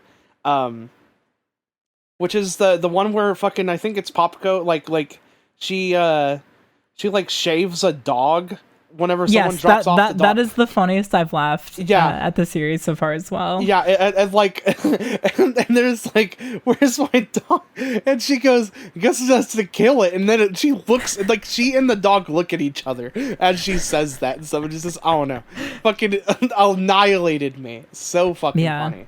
It's so good. Also, Square Enix was involved at some point because there's a Chocobo Forest gag. That's a really cute moment. Yeah.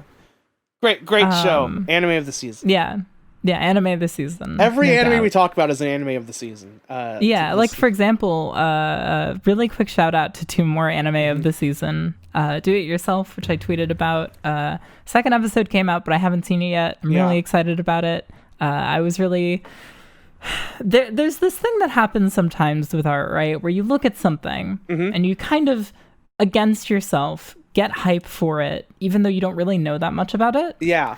Like, I saw the title and I saw the key art and I knew that it was about girls woodworking, and I was like, that sounds great. I'm really excited for this. It's the thing I'm most looking forward to, aside from obviously like big stuff like Urusei Yatsura and Chainsaw Man. I kind of got hyped for it, but in the back of my mind I knew, like, you're not supposed to do this. You're not supposed to get hype. You're not supposed to get your hopes up. You don't even know anything about this. It might suck. And then every now and again, you are proven right by your hype.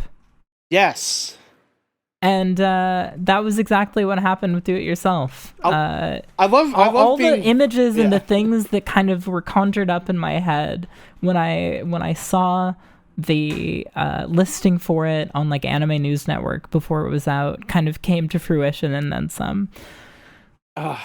I love being vindicated by just completely reckless hype. Right. Just yeah. reckless. Yeah. It's like what is it? It's like there's that Pokemon move that increases your attack by 50%, but it also inflicts you with confusion. Oh yeah. It's like that.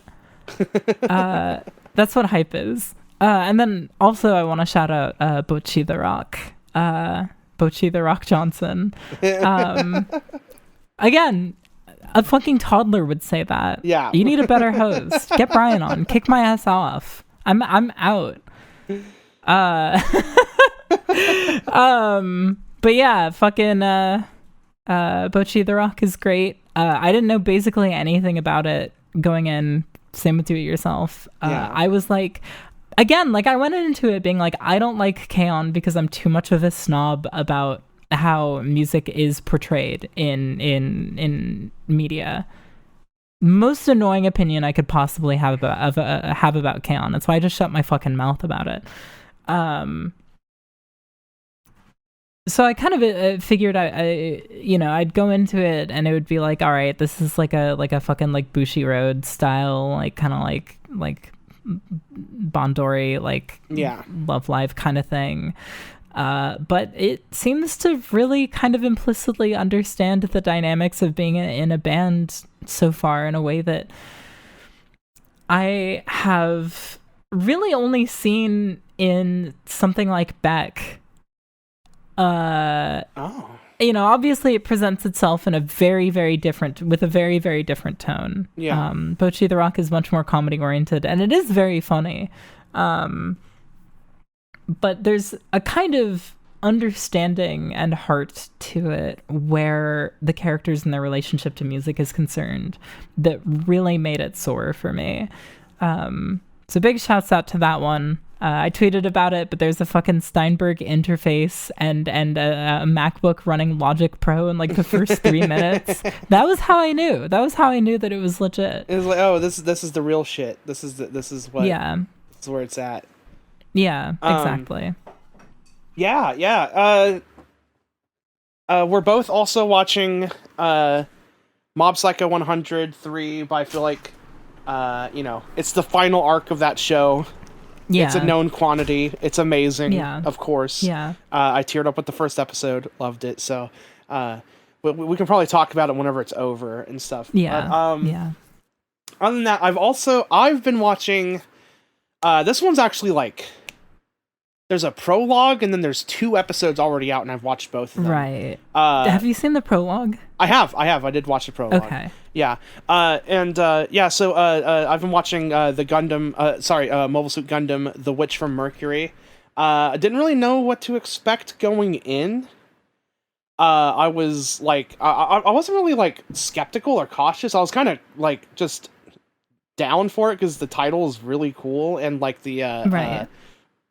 And the fact that this series that's almost 50 years running hasn't had a female protagonist yet, and they finally are doing that, is like really funny to me. So I was like, okay, so I mean, I should probably check this out. And I knew the prologue had been like floating around for a while, but I just never really had the drive to watch it until it was like going.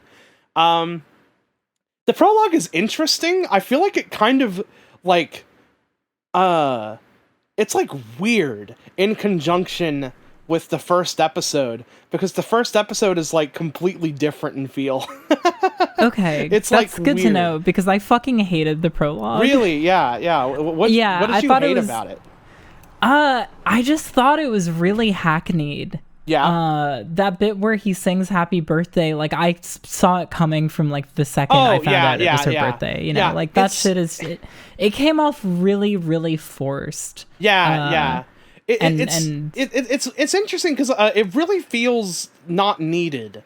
Basically the only thing you really need from it is just the knowledge of they got out from this ship, and the only survivors are the mother and this girl, who was kind of bonded with this mech and stuff. Everything else, the show is like a lot more like, the show itself though is kind of like, it's definitely not like as like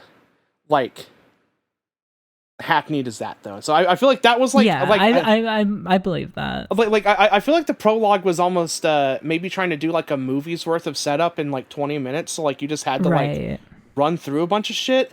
I don't know. It kind of felt like it was weirdly paced. I wasn't crazy about it. So I was like, I was still like, going into episode 1. Episode 1 is a lot of fun. It's like just people really are not fucking kidding whenever they say it's like Gundam Utena and stuff, where it's just like, okay, it's a school, but like you see zero school stuff. It is all about like the like kind of class disparities between like these kids whose parents own this giant space school or whatever, and then the kids who are just kind of like being kids, and it's like centered around these two, where one is basically trying to like having to be married off by her like her father like has like set up this like system where like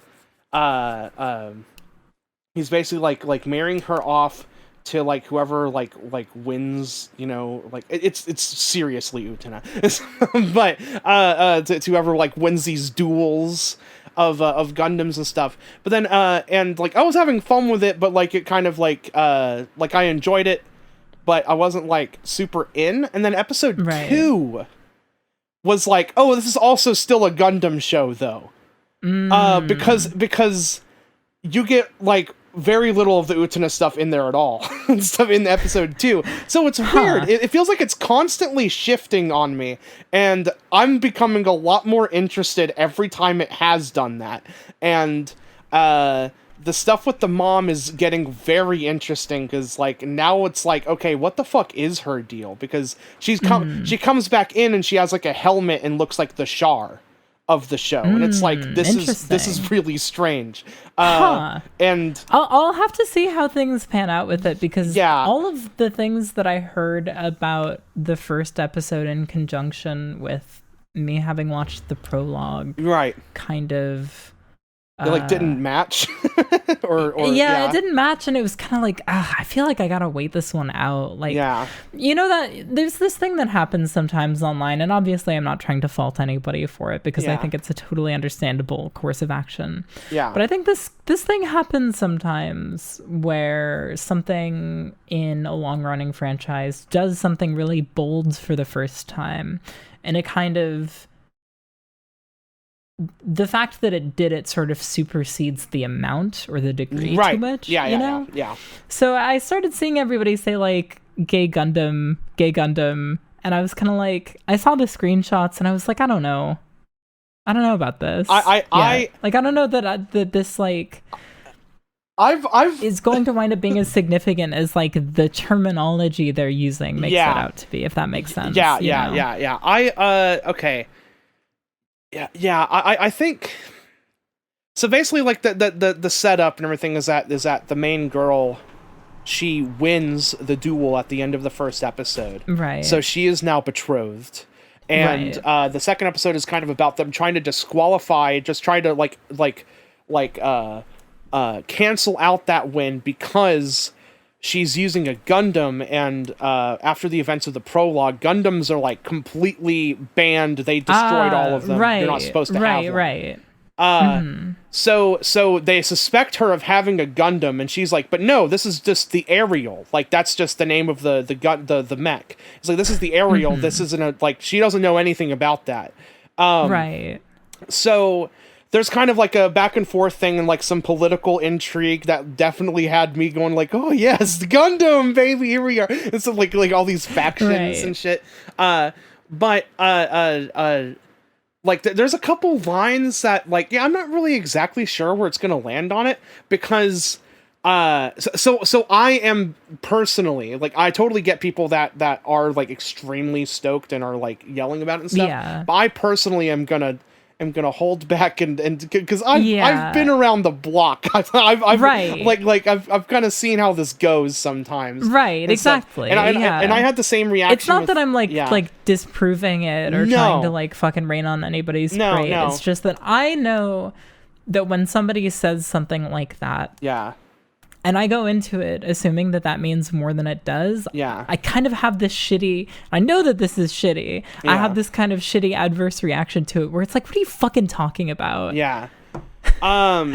And that's annoying, and it's not fun to be friends with me when that is the case.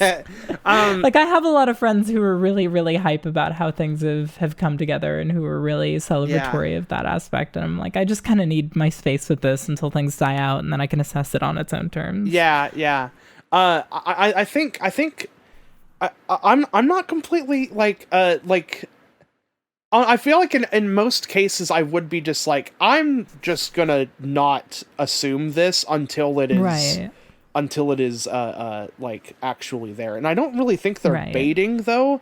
Because, no, I mean, I don't think that baiting is really like a thing in that kind of context. But the thing I want to mention is that there's like a line that kind of surprised me in the first episode where like she wins this, and basically like the girl like tells her the implications of the win and is like, okay, well now we're betrothed and now you're my fiance, and she goes, oh, but you're a girl. And then, and like, she blushes and stuff. And then the other girl goes, well, like, it's progressive around here. This is like, that's not an uncommon I thing. did see that line. And stuff. And it's like, okay, that's actually, like, I'm genuinely kind of like, so surprised that, you know, like, they're even saying that and stuff. And there has been a lot of stuff in interviews lately where they're like, we are genuinely like making an effort to update Gundam with this and not and not go for the people that usually go for this stuff. Like they are not worried about the 40-year-olds. They're worried about the because there was like a thing I saw today that was like a headline that was talking about a lot of younger people in Japan see Gundam as a show for old people and stuff, and it's like that they're not wrong. So you know, it's been a show for old people. There have been movies coming out this year, but it's all by like the same 70-year-old guy, you know, like the Rekongisa. Right, wasn't the Doan's Island movie this year? And that's like literally like it's literally an episode of Gundam that like shouldn't have existed. It's the famous disowned episode of Gundam. Episode 15. So it's like it's been doing some not exactly regressive, but like it's just, you know, it's kind of pandering to the reliable demographic. It's stagnant. But I don't know. I'm really interested. But I definitely would say for you, just as your friend and stuff, obviously, definitely like pause before you get into this and stuff, and for like another month or two before, because I'm not even really sure I know what the show is yet, because every episode has felt pretty different from each other. That makes sense. And it's very interesting. So this is like the biggest question mark. Like, is this gonna fucking rock, or is this gonna be like kind of weird? Like, it almost kind of feels like it's in that stage that a Trigger anime's first few episodes fall into, where like there's a kind of simultaneous trepidation about whether or not it can even continue to ride this high.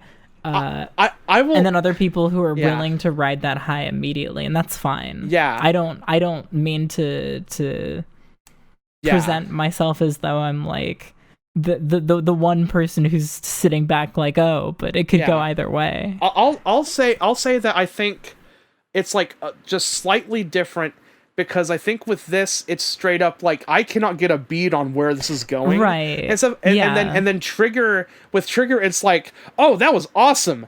A couple things are weird there, but I'm gonna keep moving and hope that was just a weird thing. As then it turns out the weird thing is the whole thing. It's the most important thing that was in the show.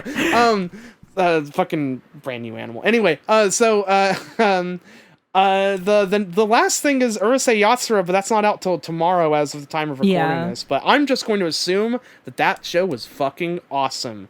And the trailer looked really great. Everything I've seen about it has seemed to suggest something that is going to be very enjoyable. I'm very excited. I'm excited. Yeah, I'm excited just, because fuck, man, how long has it been since Rumiko Takahashi's been on TV, right? Like, it's been a minute. Such a good point. Yeah, I think it was like maybe even like the 2010s. I think it was like that Inuyasha like ending series, right? Like of the last arc or whatever.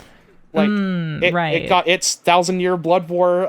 Shouts out to Bleach. the final. Are you arc. watching that? Oh hell no! Absolutely. Thank God. No. Thank God. No. God bless. It's also on a completely different app. It's on like Hulu, and I was like, I'm not gonna fucking open up Hulu. I'm not watching any of this Bleach. shit on an app. I don't know what you're talking about.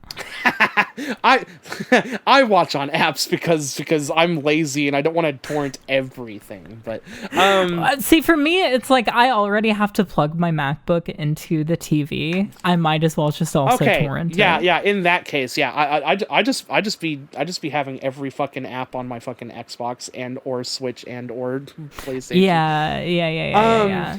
But I'm excited on that level with the Rumiko Takahashi thing, but also because we're finally getting to see David Production like really spread their wings, because they've been the JoJo guys. Yeah. They've been the JoJo guys for over a decade now.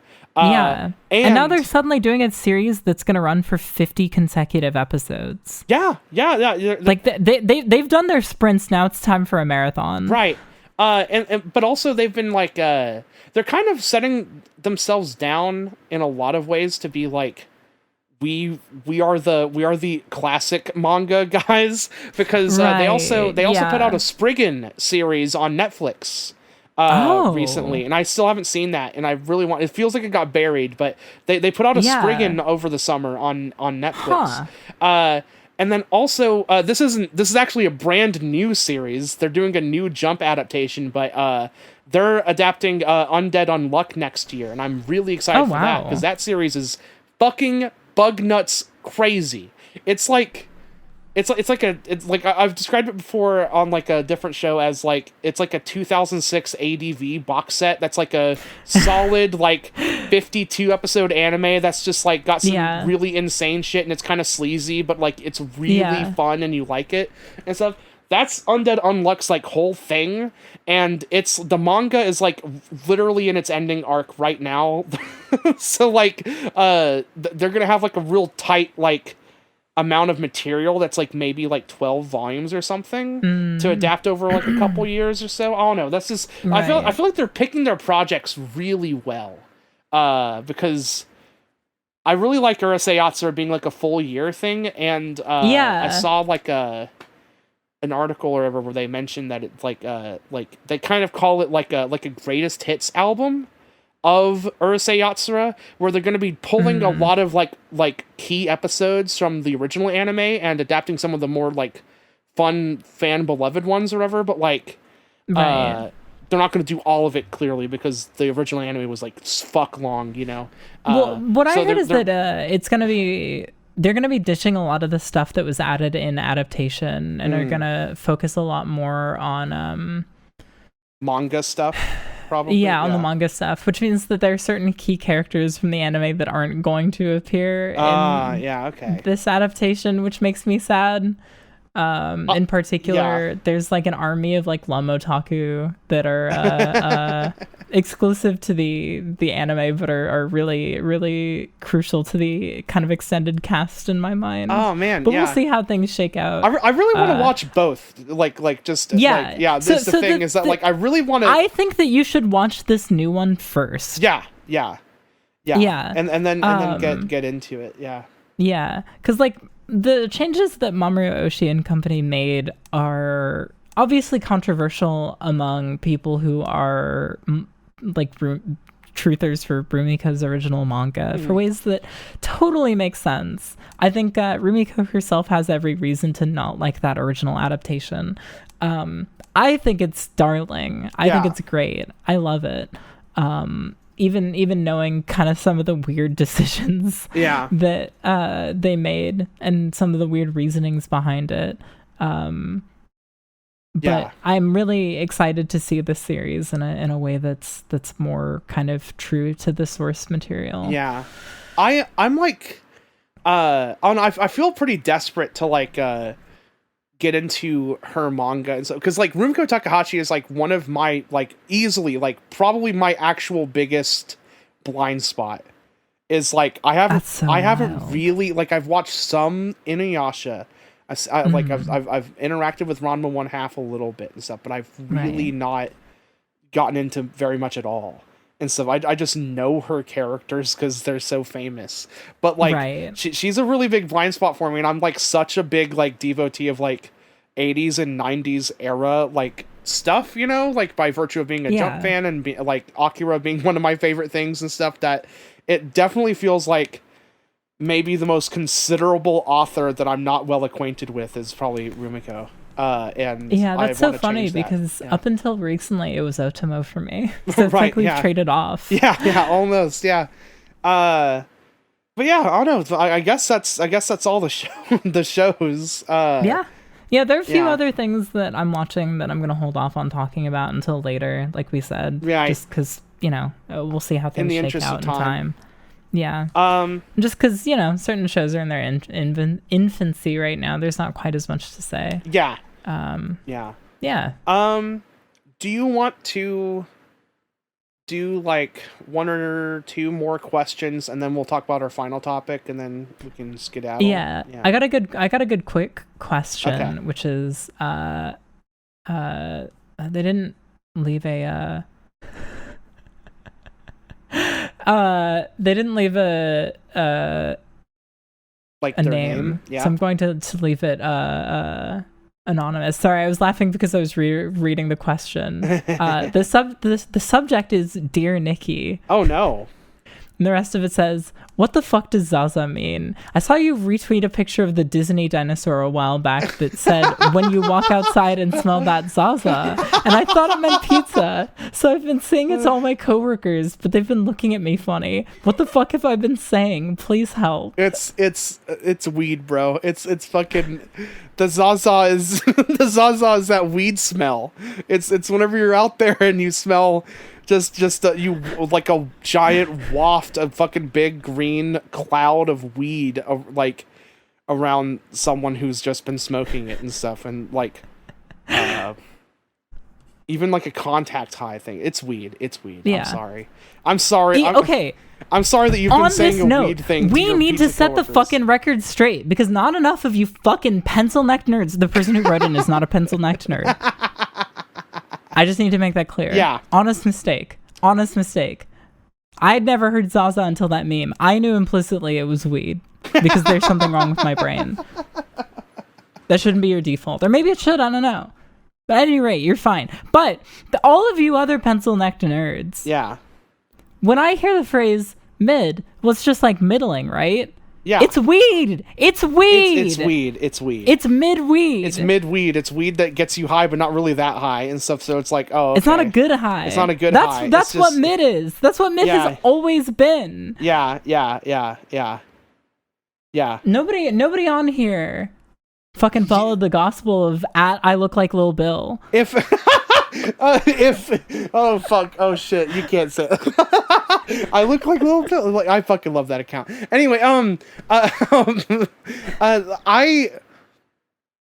if it's legal where you are, I feel like maybe I could get trouble if I insinuated otherwise. But you guys need to smoke more weed. I don't know, like just listeners of Human Insects. Like, come on, we're all cool here. We have cool '80s manga on our fucking like art and everything. Before like, also we're talking about weed bands. Yeah, I hate to break it to you. Yeah. Well, you can listen to them without weed. That's fine. Yeah, there's a lot of reasons to not smoke weed. Right. Yeah. But there's a lot of weed stuff. Yeah, there's a lot of weed stuff. In this, that is very like it's in the air. Yeah, and also maybe put on some sunglasses or something. I don't know. Like make yourself feel cool. Dress the way you want to be seen. Like yeah, we need our listeners to be cooler than we are. Right. Yeah. It's like how like brands like Gucci are really deliberate about who they let wear their products or whatever. Right. If you as a Human Insects fan, right, are like being mugged by like a group of McElroy fans, then like you need to be able to like destroy them, right? Like you'll bring shame to our clan if you don't like handily take care of McElroy fans. You know in Wario Land 2 where he gets squashed and he's like 2D, but his little elf shoes are still kind of flopping around. Like he gets squished and he's flat. Yeah, that's what you need to be able to do to them in that scenario. Yeah. That's just like I would never advocate for violence. But if provoked. But if we did, right? If provoked, but if they were mugging you, right? Then then maybe like you just handle it. So maybe for instance you have like a Minecraft shotgun. Anyway, do you have another question? Yeah, I have a really good one from Maverick who asks, has there been an adaptation of a work that you disliked to the point of checking out the original, in this case that you were unfamiliar with beforehand, just to see if the issue was in the source material itself? I recently watched the Flowers of Evil anime, and while that led me to read the manga, which I greatly enjoyed, the initial experience with the show just had me going, no, something's not adding up here. There's got to be more to this. Oh, okay. There's a part 2 to their question, but I'm going to hold off on it. Interesting. I don't know. I feel like I have a unique experience as someone that has only read that manga and then hasn't checked out the anime, but I've always respected it because I've always respected it because rotoscoping and stuff. So I've always just assumed that it owned. Alyssa and I were doing some research recently. Yeah. Apparently, that is like one of the go-to like kuso anime. Really? Yeah. So, okay. In Japanese, so anime circles. So maybe like, nobody likes that anime over there. Okay. So maybe, I think I saw it called an abomination. But I think it's just because of the rotoscoping, which makes me want to like it. Yeah, it's got Mariko Goto on the soundtrack. Fuck off. It looks cool. But God, let me see. Because I don't really be watching stuff that I absolutely hate, and I feel like my go-to is always to check out the source over whatever adaptation. It often comes down to convenience for me. Right. Yeah. Let's where see. There's some things where the anime is just like the right fit for where I'm at. I watch a lot of anime when I'm in the editing phase for videos, and sometimes it kind of blurs together. One of the only things that's coming to mind is Alyssa reading the manga for Deers because of having seen clips of the anime growing up. But that's not really similar. Yeah. God, I really do just like beeline straight for whatever was the first version of it. It's really crazy. Because like I'll do that for like things I'm interested in that I really enjoyed and stuff like for instance I've been slowly pecking away at the book for Dune because I really liked the Denis Villeneuve version and stuff, and I was like so I don't know if I ever do the opposite because I feel like I must have. It's just it's not clicking for me right now.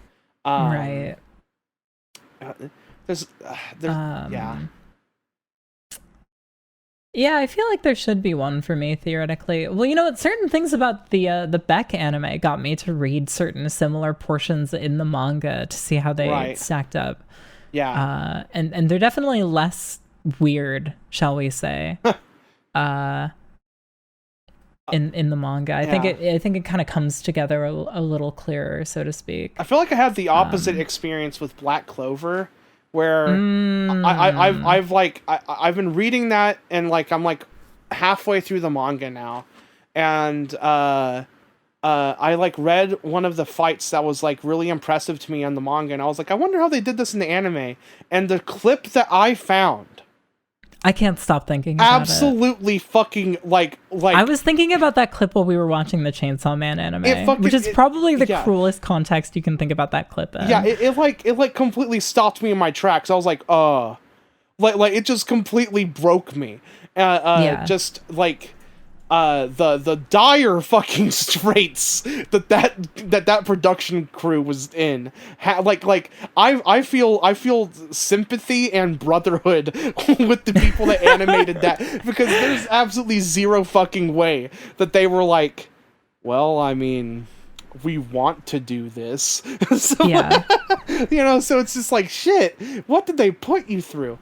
And now they're like making like the anime has been done. Like it got cut short like Bleach did and stuff. So like it's not finished adapting it, but they just stopped it because I guess as out of mercy and stuff. But there's a Black Clover movie coming out on Netflix in March. Like just out of nowhere. They announced it this week, and they're like, yeah, it just comes out in March everywhere on Netflix. And it's like, what? so I'm gonna watch that and be and I'm gonna be like fucking shaking in my boots about like about how it's gonna look. It's gonna be awesome. Yeah. But yeah, that's kind of the opposite though. But it is just being like and then Maverick's other question, or the other part is, because you asked for fast food reviews. We actually did get one. They said, also, I recently had the grilled cheese burrito from Taco Bell, and it's a slam dunk. It's awesome. A little greasier than the usual order, but boy, does it hit the spot. The breakfast menu is also surprisingly solid. The grilled cheese burrito is super easy to get vegetarian, so I do get it on occasion. You gotta do the Ola Lilia method. You gotta just pat down the exposed cheese. It does a lot for the grease factor. Obviously, it doesn't diminish it. It's still grilled cheese on the outside of a burrito. Yeah, but that makes a lot of sense. I should definitely start doing that because I had one recently, like last week, and I was like, man, this is pretty greasy though. But but man, fuck me though. That is a good burrito. Like Taco Bell kind of hitting it out of the park right now. Yeah. So, props up. I really wish so. I was really hoping someone sent in like, yeah, I just ate this. It's pretty good. It's like, yeah. So Nicky, you finally got to see Nope. Finally. It had really killed me that I wasn't able to see it. I think Nope just came out at the worst fucking time this year for me, where like it was just the summer. It was a bad time for me, and I was also like just stupid broke. Like I had no money at all that entire time. So I never had the money to just go to a theater and just watch Nope, whatever. I feel like the one chance I did, I ended up watching Dragon Ball because that was like only in theaters for a limited time. So but and didn't a friend also buy your ticket to it? Yes, yeah. Brian did. Patreon.com/explode when defeated. Yeah, $5 a month, $1 a month even. $5, and then maybe I can go see more movie theater movies. Anyway, so I finally watched Nope, and I watched it with my siblings. And I was sipping on moonshine the entire film. I ate popcorn and I was sipping on some moonshine I had and stuff just the entire time. So I was like, I don't know. I feel like I also was kind of having like just a weirdly rough day. What I'm trying to set up for is the fact that this movie absolutely like did something emotionally to me that I really was not prepared for, even though everybody had hyped me on this and been like, you know, like you said specifically, you were like, Nicky, you need to see this. Yeah. Because like people have been telling me I'm gonna love this movie. Yeah. And I absolutely fucking did. Yeah. There's a scene. Okay, well, first off, are we gonna get into spoilers? I feel like maybe we might. Well, you know what? We're at the end of the episode. We're at the end of the episode. Yeah. You know, obviously, you know where to find us. It's all in the description. Yeah. I've got a video I'm working on. It'll be out before the end of October. Mm-hmm. I'm almost certain. Good shit is on the horizon. It's not the only thing coming out this month for me, but we'll talk about that when the time comes. Mm-hmm. Thank you all. Now it's time to talk about Nope with spoilers. With spoilers. There's no way to talk about it otherwise. All right, so obviously I was super into and just like super intrigued by the movie and its opening like moments and everything. But I think it was especially with it opening with like a tease of the Gordy's home stuff. And then it moves into the setup of the ranch stuff, and Keith David gets like killed like very quickly into it and stuff, and kind of like serves as like some of the setup for the film before the opening thing.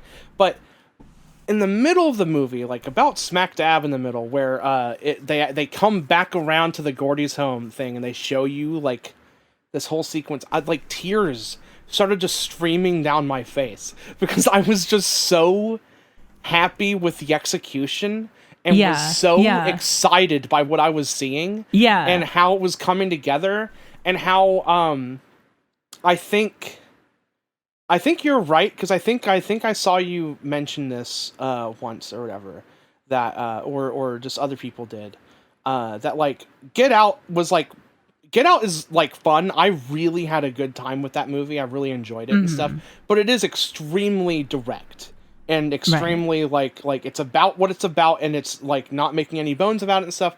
But this movie like embodies such a complicated like just like subject matter and like just contorts itself around it, and it really just like lovingly like displays it for you, and it's both horrifying and also has like the wonder of like a Spielberg movie. It embodies so many things, and Scorpion King. Yeah, like I don't know, just Nope is outrageous. Like it's so good.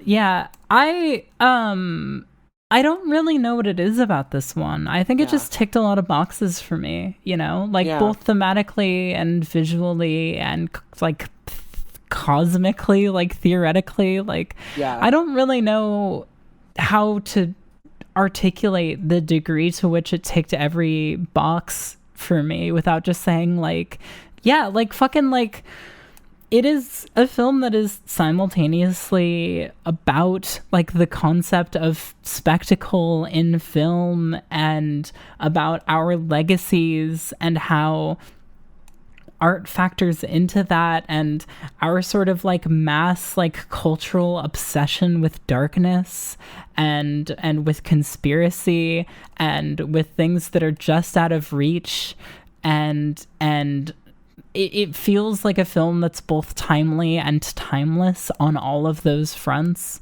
And it feels like it is going to age extremely gracefully. I just really can't shake like this notion that Jordan Peele and everybody who had their hand on that film like made the best episode of Ultra Q. Yes, I agree. I like it is man, it's extremely Ultra Q and stuff like it's which more, I know is because it's also very Evangelion. It's kind of like reaching. It's very Evangelion. It's very X-Files and stuff. But what that congeals into is Right. ultra cute because Exactly. there's a monster, there's fucking like there's the investigative part of it, there's the Right. horror, there's the fun, in it and stuff like yeah. it's And then there's like the yeah. kind of like the like three person dynamic, and they're trying to figure out how the Yeah. fuck this thing can be Yeah. handled. And the conclusion that they come to is, as with most things in life, empathy. Yeah. And I think that's such a beautiful place to land with it. Yeah. It's like, oh my god, man, I really really like the themes you're pulling from it and stuff. I also was like, I think I was put into this position because of probably the other single most important piece of art to me this year and stuff was the rehearsal and stuff, and how that felt like that was really digging into something just wrong in the industry of entertainment, that people are kind of like just they accept it too much. And I think this movie has a lot on like animal rights and a lot on just the cruelty of animals on film sets and doing something that they don't understand.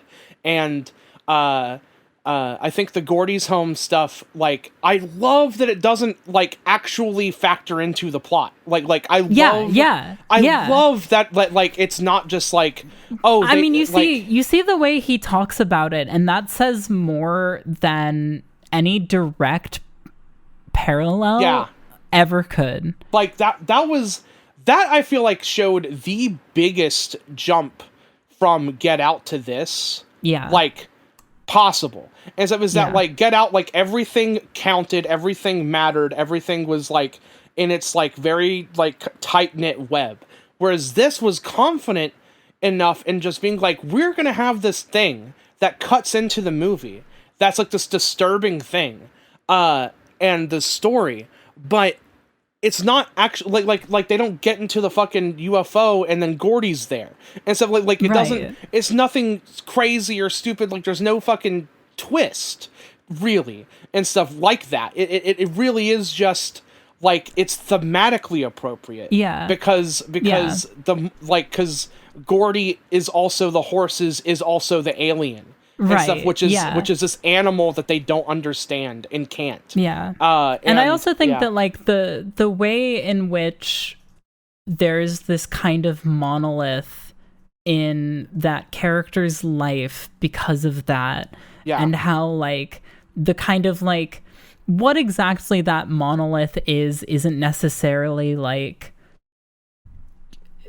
persistent in a single form. It kind of adapts over time. I feel like it's something that you see with like, I think it would be a little trite if I directly compared it to like fucking like QAnon or whatever, right? But like the ways in which we kind of find ourselves more willing to believe things that are outside of the realm of rational thought or possibility, and to kind of like convince yourself that constantly exposing yourself to these ideas that invariably are kind of harrowing on like a cosmic level is good for you is like such a fucking like such a thing that happens right now. We're all kind of like staring into the void for all of these different reasons, and I feel like there's such a like clever comparison drawn there between his relationship to that huge trauma in his life and the way that he compartmentalized it and how it dictates the entire rest of the life that he winds up living. And how all of those things tie together and then also tie back into the more like sort of like earthly humanitarian themes with the ways in which animals are treated and the ways in which we think about sentience. Insane. It's insane. It's outrageous. And also, like, if you want to make this a movie about trauma, it also 1000% is, right? Because like it's just like he's like Jupe is like obviously like he's like this is causing him to dive headfirst into like these conspiracy theories and stuff, but he's also like profiting off of it and trying to learn how to how to hustle it, how to make it something that works for him and stuff. And he allows himself and everyone to get swallowed by it, right? And then you have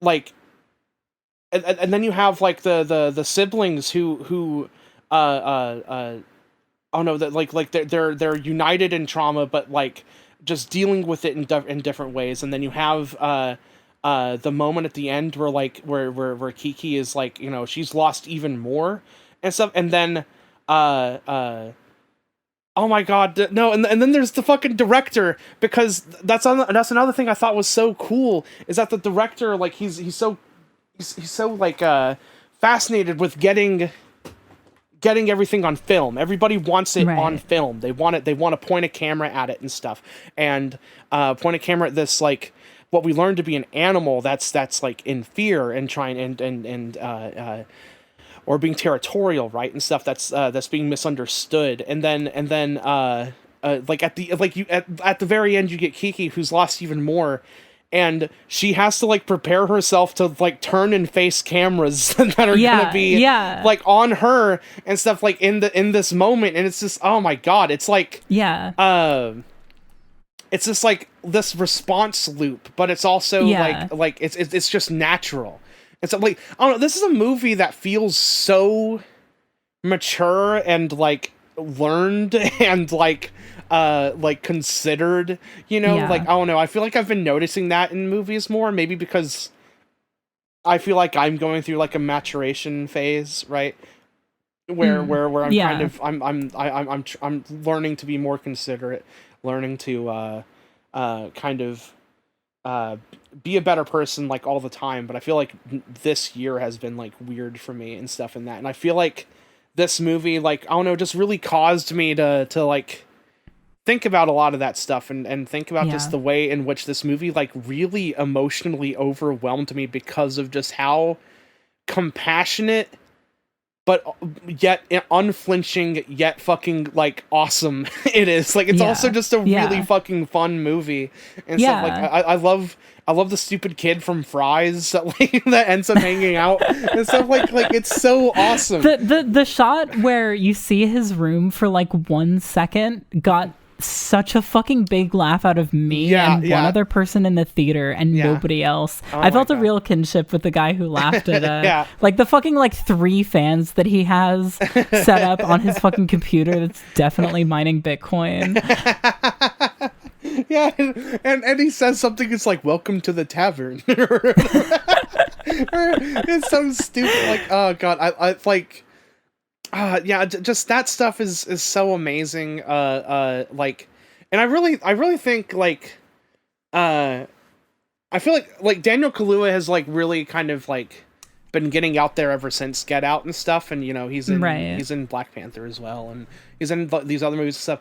I really want to see Keke Palmer fucking like in everything now. Like she's so amazing in this movie. Yeah, and they put her in a fucking Jesus lizard shirt for so like good. The entire second act, and I was like, fucking fuck yes. I was like, I'm here.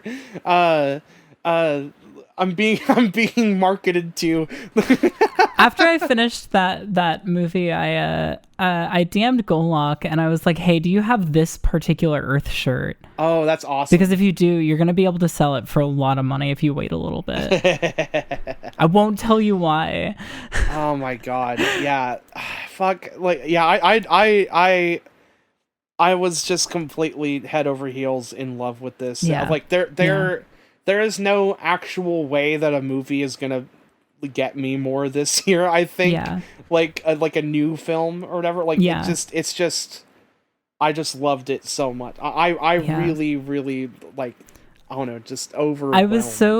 I was so in love with every little thing it was doing, and just like the deftness of everything that it was doing, and how well put together it was, how everything connected to something somewhere else. That like I said to you over DM, like my fucking face hurt by the end of it. Yeah. I felt like I had gone through like a fucking head workout, because I was just like smiling so wide at every little thing that it was doing, and on every level that it was really succeeding at. Yeah. It's, oh man, the music is great too. The fucking oh god, everything. The fucking the scene where like he's in the truck and is like weathering this like storm, and there's a fucking horse hanging out of the fucking windshield. Yeah. And like the blood is like all over the house. Like, I don't know. Just like one of the most like actually tense, horrifying things I've seen in a while. Like, yeah. Just spectacular. I also shout out to the shots like when they introduce the director, and he has the most insane setup ever, and like he looks like a fucking like mad scientist in a 60s fucking movie and stuff, and then he opens his mouth and sounds like fucking Tom Waits. Yeah, I thought like, he was Tom Waits. Yeah. I had to look it up. Yeah, apparently he's like a voice actor or whatever. It's like, holy shit. And so like that guy, he like, that is a low voice. I thought that was a fucking like filter that he had on whenever they were first talking to him. I was like, damn, that is impossibly deep. No, that's just actually his voice. That's crazy. Yeah. Yeah, I don't know. Just unbelievable fucking movie. Really, really. I don't know. I can't say enough good things. Jordan Peele, for sure. Like is like. He's the best guy doing it right now. Show me a better guy doing it right now. I think so. Like, I don't know. Like, I really have like a lot in of horror. It's no fucking question. Yeah. Like, I'm gonna fucking smash Ari Aster into the ground like he's a McElroy fan. Yeah. Like I'm gonna turn that dude into pudding. Like, I like Ari Aster. I like the Safdie. Yeah. I like Ari Aster. I like the Safdies. I like you know. Same. I like some of these other newer directors and stuff. But Jordan Peele, like, he's just fucking. It's just. Like, Nope is the best movie that's come out of, like, any of that, like... Yeah. Like, crowd, you know? Or not not even that he's in the same league. But, you know, there's just that as far as the wave. films that get lumped into one another. Yeah, absolutely. Yeah. But, like, Nope is better than any of those other ones. Like it's just combined. So... it's just so, like, fucking tremendous. Like, I can't get over it. I really can't. Yeah. I really can't. Yeah, and I mean, you know, I brought it up in my video, but like the setting really, really spoke to me. There's a lot of stuff that I felt like I could have talked about if I had given it more space. Like the fact that like I really like horses. My mom really loved horses, but she was always too poor to own them. Yeah. So like she never could. Some of my earliest memories are being on a horse because like she would take me to like the fucking like wherever where you can just like pay a fee to have your kid ride a horse for a little while. You know, horses are always like horses in the desert of California in particular is like and it being a horror movie that was inspired in some way by all of these things that I already really love. Like there were so many intersections that really directly kind of hit on something really core about me. Kind of, I wouldn't like not in the sense that it like necessarily made me feel especially seen, but that like I felt like a kind of like when you're walking somewhere and you kind of make eye contact for just a little too long with somebody, and it just kind of makes sense, you know? Right. It was that kind of thing, but with a really incredible movie. Really gave me a sense of hope about cinema that it's not like I necessarily lacked beforehand. But when you see a movie like that and you see it really shine, and you see people who really understand it, and see that kind of be the sort of prevailing opinion on it, and to see it be this thing that's simultaneously so big in scale and so just like I don't know, just like to see it be able to be all of the things it is and still succeed and succeed to the degree that it is. It gives me a kind of a hope for the future of cinema that like every new like big fucking blockbuster that you'd have to fucking nail my head to a post to sit through that comes out kind of slowly diminishes, you know? Like it felt like after taking chip damage for like 5 years, I got like a max heal I know. You need a better host. Fucking video game analogy Jones. Fucking what am I? A fucking webcomic? It's not like the furnaces of Minecraft. I don't know. I really was. I said it on Twitter. I said that it really is kind of like a cure for like movie cynicism, right? Yeah. Of just being like completely and utterly checked out Yeah. of this stuff. Like, because I don't know. And again, like I don't really feel like I necessarily am that way because I've been watching so many older movies alongside all the newer ones. I watch way more older stuff now than I do newer stuff, and that's so I've been just like, movies are cool, they used to be cool and stuff, but to have a new one come out and have the a similar verve to something from the 70s or whatever, it's really like that. I don't know, it's a really special feeling. Again, I was in tears when it ended. I was so happy with it. I was just like, oh god. Yeah. It was like my siblings were trying to talk to me about it, and I was just like, it was just so good. I just couldn't. I don't know. I was just having a really, really like big moment with it. Yeah. I was the whole train ride home, I was just like, I was beaming like I don't know, like I can't even. Yeah. The whole time I was on my way back, I was just like, fuck, man, I don't know anybody who's seen this movie. What am I gonna do? God, I really wanted to see it. I'm gonna make a fucking. Anytime that movie ever shows in a theater again, I need to see it on the huge ass screen. I just have to. But at the same time, I'm also really excited to rewatch it at home because the projector was kind of blurry. Oh yeah.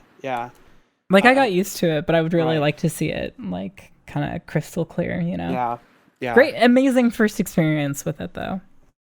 I'll probably just force Alyssa to sit through it with me when that's an option. But, I just, I'm glad we got to talk about it, though, and we didn't just, not talk about it on the show, because it's so good. Definitely you're going to be hearing about it again at the end of the year whenever we're like, what was our favorite things this year? And stuff. It's going to be like... I was going to say, like, unlike last year where I basically didn't consume any media because I was working myself into the ground, I've had time to explore things that are new and good and exciting. And I think that we should probably off the show at some point pretty soon because it's getting dangerously close. We only have so many episodes left until the end of the year. Oh shit! Do kind of an end of the year recap. Yeah. It'd be funny to try to like come up with like an official like both of us fight over it, like an official I know that's kind of like list of the year. It's like the giant bomb thing. Yeah, that's like the like podcast thing to do, but I also think like why not? Like people do it for a reason. It's fucking fun. It's fucking fun. Have some goddamn fun. This is a podcast about things that you know that we like and art and showing people cool stuff. So why not? Yeah. Okay. Yeah. I'm gonna tell you right now. I feel like it's gonna be a real fucking shakeup if by the end of the year my favorite album or favorite movie have changed. Yeah, right. Yeah. It's good. Yeah, that's like I think same. Yeah, I don't know. No. Okay, well, that'll do it. Human Insects. We've already ostensibly signed off, so pretty much.